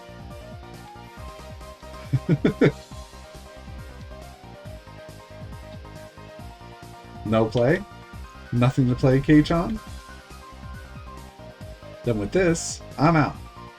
Everyone cheered. I was spent. Phew, I've got no regrets. God, thank you for letting me dream a little. Now then, I'll take one out. Keiichi-san's penalty. This is it. Everybody peeked at it in unison, gazes flicking between the text and my face. All today I did as I pleased. I'll do whatever it is. What's on there? All. Huh? Every penalty up until now. What the heck? Keiichi-san Should you not be speaking like a little brother? Uh, yes, One-chan. Wow, this is quite addicting. Next, I'll have you rub my shoulders. Cage-kun, I don't need the lap pillow, so do that other one, okay? Yes, master. Oh, Cage-kun. That's so cute. Say it again, say it again. You, please spare me, master. Rena passed out with a squeal, blood spewing from her nose like a fountain. My dignity was being trampled more than a communal doormat. Next is from this old man. I'm going to have you fan me for a good long while, you know? Whoosh, whoosh. Oh, almost forgot. You need to wear this, don't you? School swimsuit. How? This is for girls? Can't I wear the one for boys? It was clearly written here. Wear a girl's school swimsuit, as you can see. Safko was like a loan shark.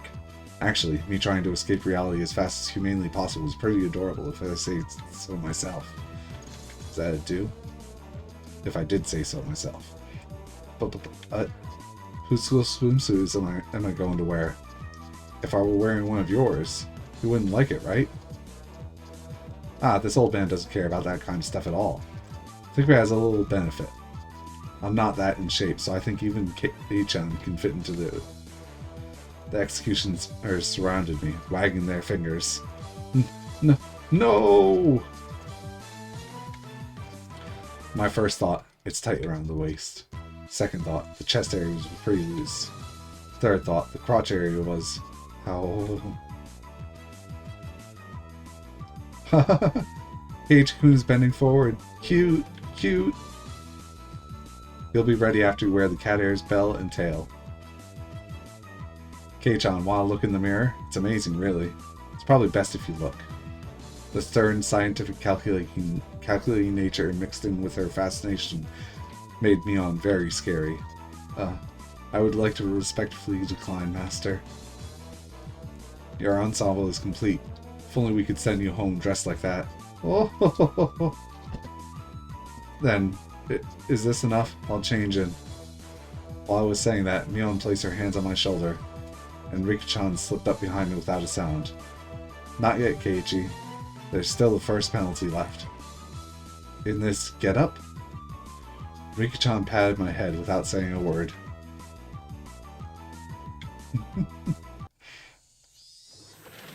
Sir, excuse me. Yes, please come in. I stepped forwards into the principal office. My bell collar jingled adorably. The principal was solid with a smile on his face as he saw me. I couldn't blame him. In this sacred place of study, specifically in his office. Though I said excuse me as I entered, the sight of a person entering with a school swimsuit, cat ears, a collar, and a tail. And for it to be a young male student, without a doubt, any normal person's psyche would have stopped cold. But this could be explained. We'll call it uncanny valley camouflage, if you will. When humans see others, they can only begin to act after confirming, this is human. Meaning that if he could not comprehend what was in front of him, then in those moments before he could begin to fully process the situation, his mind was completely blank. That was my one and only chance for victory. My penalty. Rubbing the principal's head. Principal! I challenge you! Herp! I heard what sounded like a zing 3 times. His 3-gauge super? The principal said one thing to me. What does it mean to be a man? And in a heartbeat. Oof. White out.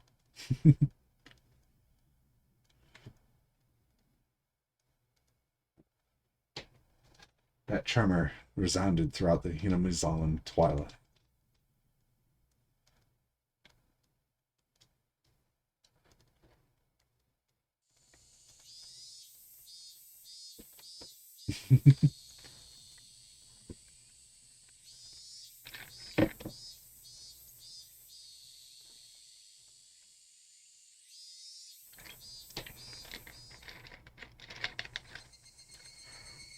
Rena was given permission to caress Rika-chan's head as much as she wanted, so they headed home together, very pleased.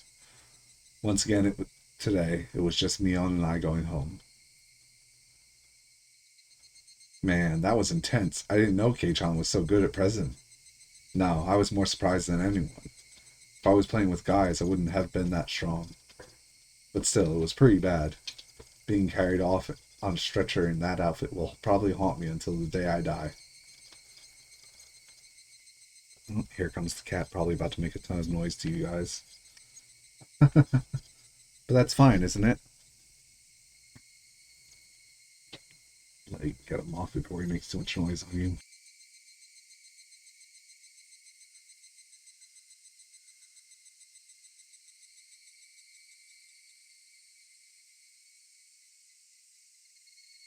He is. Cat on lap now. But that's fine, isn't it? You were able to do something to boast about for the ages, too. Oh. Well, when she says it like that, we both smiled at each other. Oh, we meet again, Keiichi-kun. It was Tomotachi-san. It felt like I had been running into him quite often. Hey, taking any good pictures? Well, a few. So, Tomotachi-san suddenly leaned over and whispered into my ear. You sure get around. Today you already have a different girl? It's not like that. No need to hide it. It's important to get lots of experience when you're young. Because Tomotachi-san let out such a crude laugh, Mion knew what we were talking about without even hearing his whispering. I've heard through the grapevine that Mr. Tomotachi is quite the catch himself. Huh? No, that wasn't my intention. Sure. Keep up the good work and take plenty of pictures. See ya! Make sure I'm not muted. Okay. Mion seemed to really want to get rid of this lap quickly. From the way she spoke, it seemed as if Mion knew Tomotachi-san quite well. How's the year treating you, mister? Staying until the Watanagashi? Yep, I plan to. After photographing the festival, I plan on heading back to Tokyo. Being a photographer sure is easy. You're sure to win some big reward and become famous. Spend all your best years on photography, after all. I don't think I'm that far gone. Don't they say men start developing their own unique flavor in their 30s? What does it matter what you taste like? That's so gross. Oh, look at the time. I need to get back to the inn before it gets dark. Tomotachi-san began to take his leave with a dry laugh. It did look like he was outmatched by Mion. Now then, I'll see you both at the festival. After waving a hand cheerfully, Tomotachi-san disappeared against the cries of the Higurashi. The way he's going, he probably won't ever get famous. I had him promise he'd display a picture of me if he ever opened up a gallery, but I don't think that'll ever happen. So you know Tomotachi-san. Yeah, he's an acquaintance of sorts, but you know how easy it is to tell who's an outsider. It sounded like you meet him all the time. Tomotachi-san comes around to Hinamizawa regularly, maybe 2-3 times a year. He says he's taking pictures of the seasonal scenery and wild birds, but well, those photos really are nothing to phone home about. The image Mion painted of Tomotachi-san was fairly unique. Tomotachi-san I knew was more mysterious. The words flowed naturally from my mouth. Wonder if he's really here to take pictures of birds. Mion stared blankly to me to ask, as if to ask, why do you say that? It just seems he's here for something other than taking pictures, I think. Don't you get that feeling? Like about that incident, the dismemberment. Oh, you too? If so, you've got good instincts, Kei-chan. She agreed with what I thought, but was quite chipper in how she said it. You knew about it then, Mion? Of course. You might be able to pull one over on everyone else, but you can't fool this old man. The man was posturing pretentiously, but I had easily come to a very different conclusion from what she was imagining. I felt like all apprehensions I had about Tomotachi-san disappeared, lifting burden off my shoulders. I was finally able to appreciate how clear the even sky over Hinamizawa was... Ah. I exhaled everything in my lungs and inhaled just as much. It smelled like dusk. What is it, Kei-chan? It's just that I never thought the cries of Higurashi could feel this good. What's gotten into you all of a sudden, Kei-chan? We both continued to giggle, not knowing why. I wonder what Rena is doing. I bet she's getting her fill of Rika-chan by now. She's probably in the middle of asking her over so she can treat her to dinner. It'd be great if she's able to take her home. I wonder. Rika-chan is pretty good at that stuff. Yeah, I feel the same. That head patting penalty was probably from Rika-chan. I thought so too. The only one who could get away with patting his head is Rika-chan after all. Just pointless chit-chat. The hot day felt like it was being cooled down with the cries of Higurashi.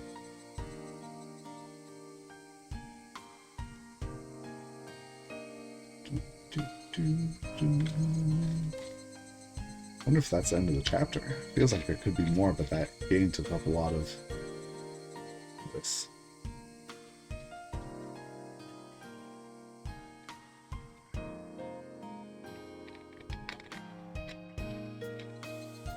Oh wow, it is. Achievement unlocked. A fate worse than death. Do this tip and we'll end for the day, I'd say.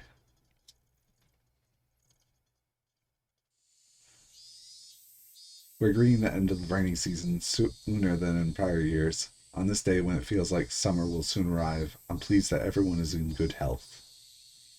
The season for the Watanagashi is finally upon us. I believe the assistance of the town council will make this a wonderful festival. I also wish to ask for the assistance of everyone in regards to a few things. 1. Collecting bazaar goods. We look forward to a well-received Hinamizawa Grand Bazaar exhibition, holding a massive collection of excess goods and used clothing. No raw goods, please. Management, Makino, telephone number. Recruiting Little Festival Drum Dancers. The renowned Little Festival Drum Dancers group, known for its careful choreography. The Shofu Society is taking last-minute participants. We're looking for any Showboat elementary and middle schoolers. Management, Kimiyoshi, telephone. Taking donations. We are accepting donations in multiples of 1,000 yen. For every 1,000 yen donation, you'll be rewarded with a refreshment stand ticket. Management, Sonozaki, telephone. We are always taking suggestions for ways to improve the festival at all times. If you have any interesting idea, call Kimiyoshi at. There's a 200 yen refreshment stand ticket attached below the cut line.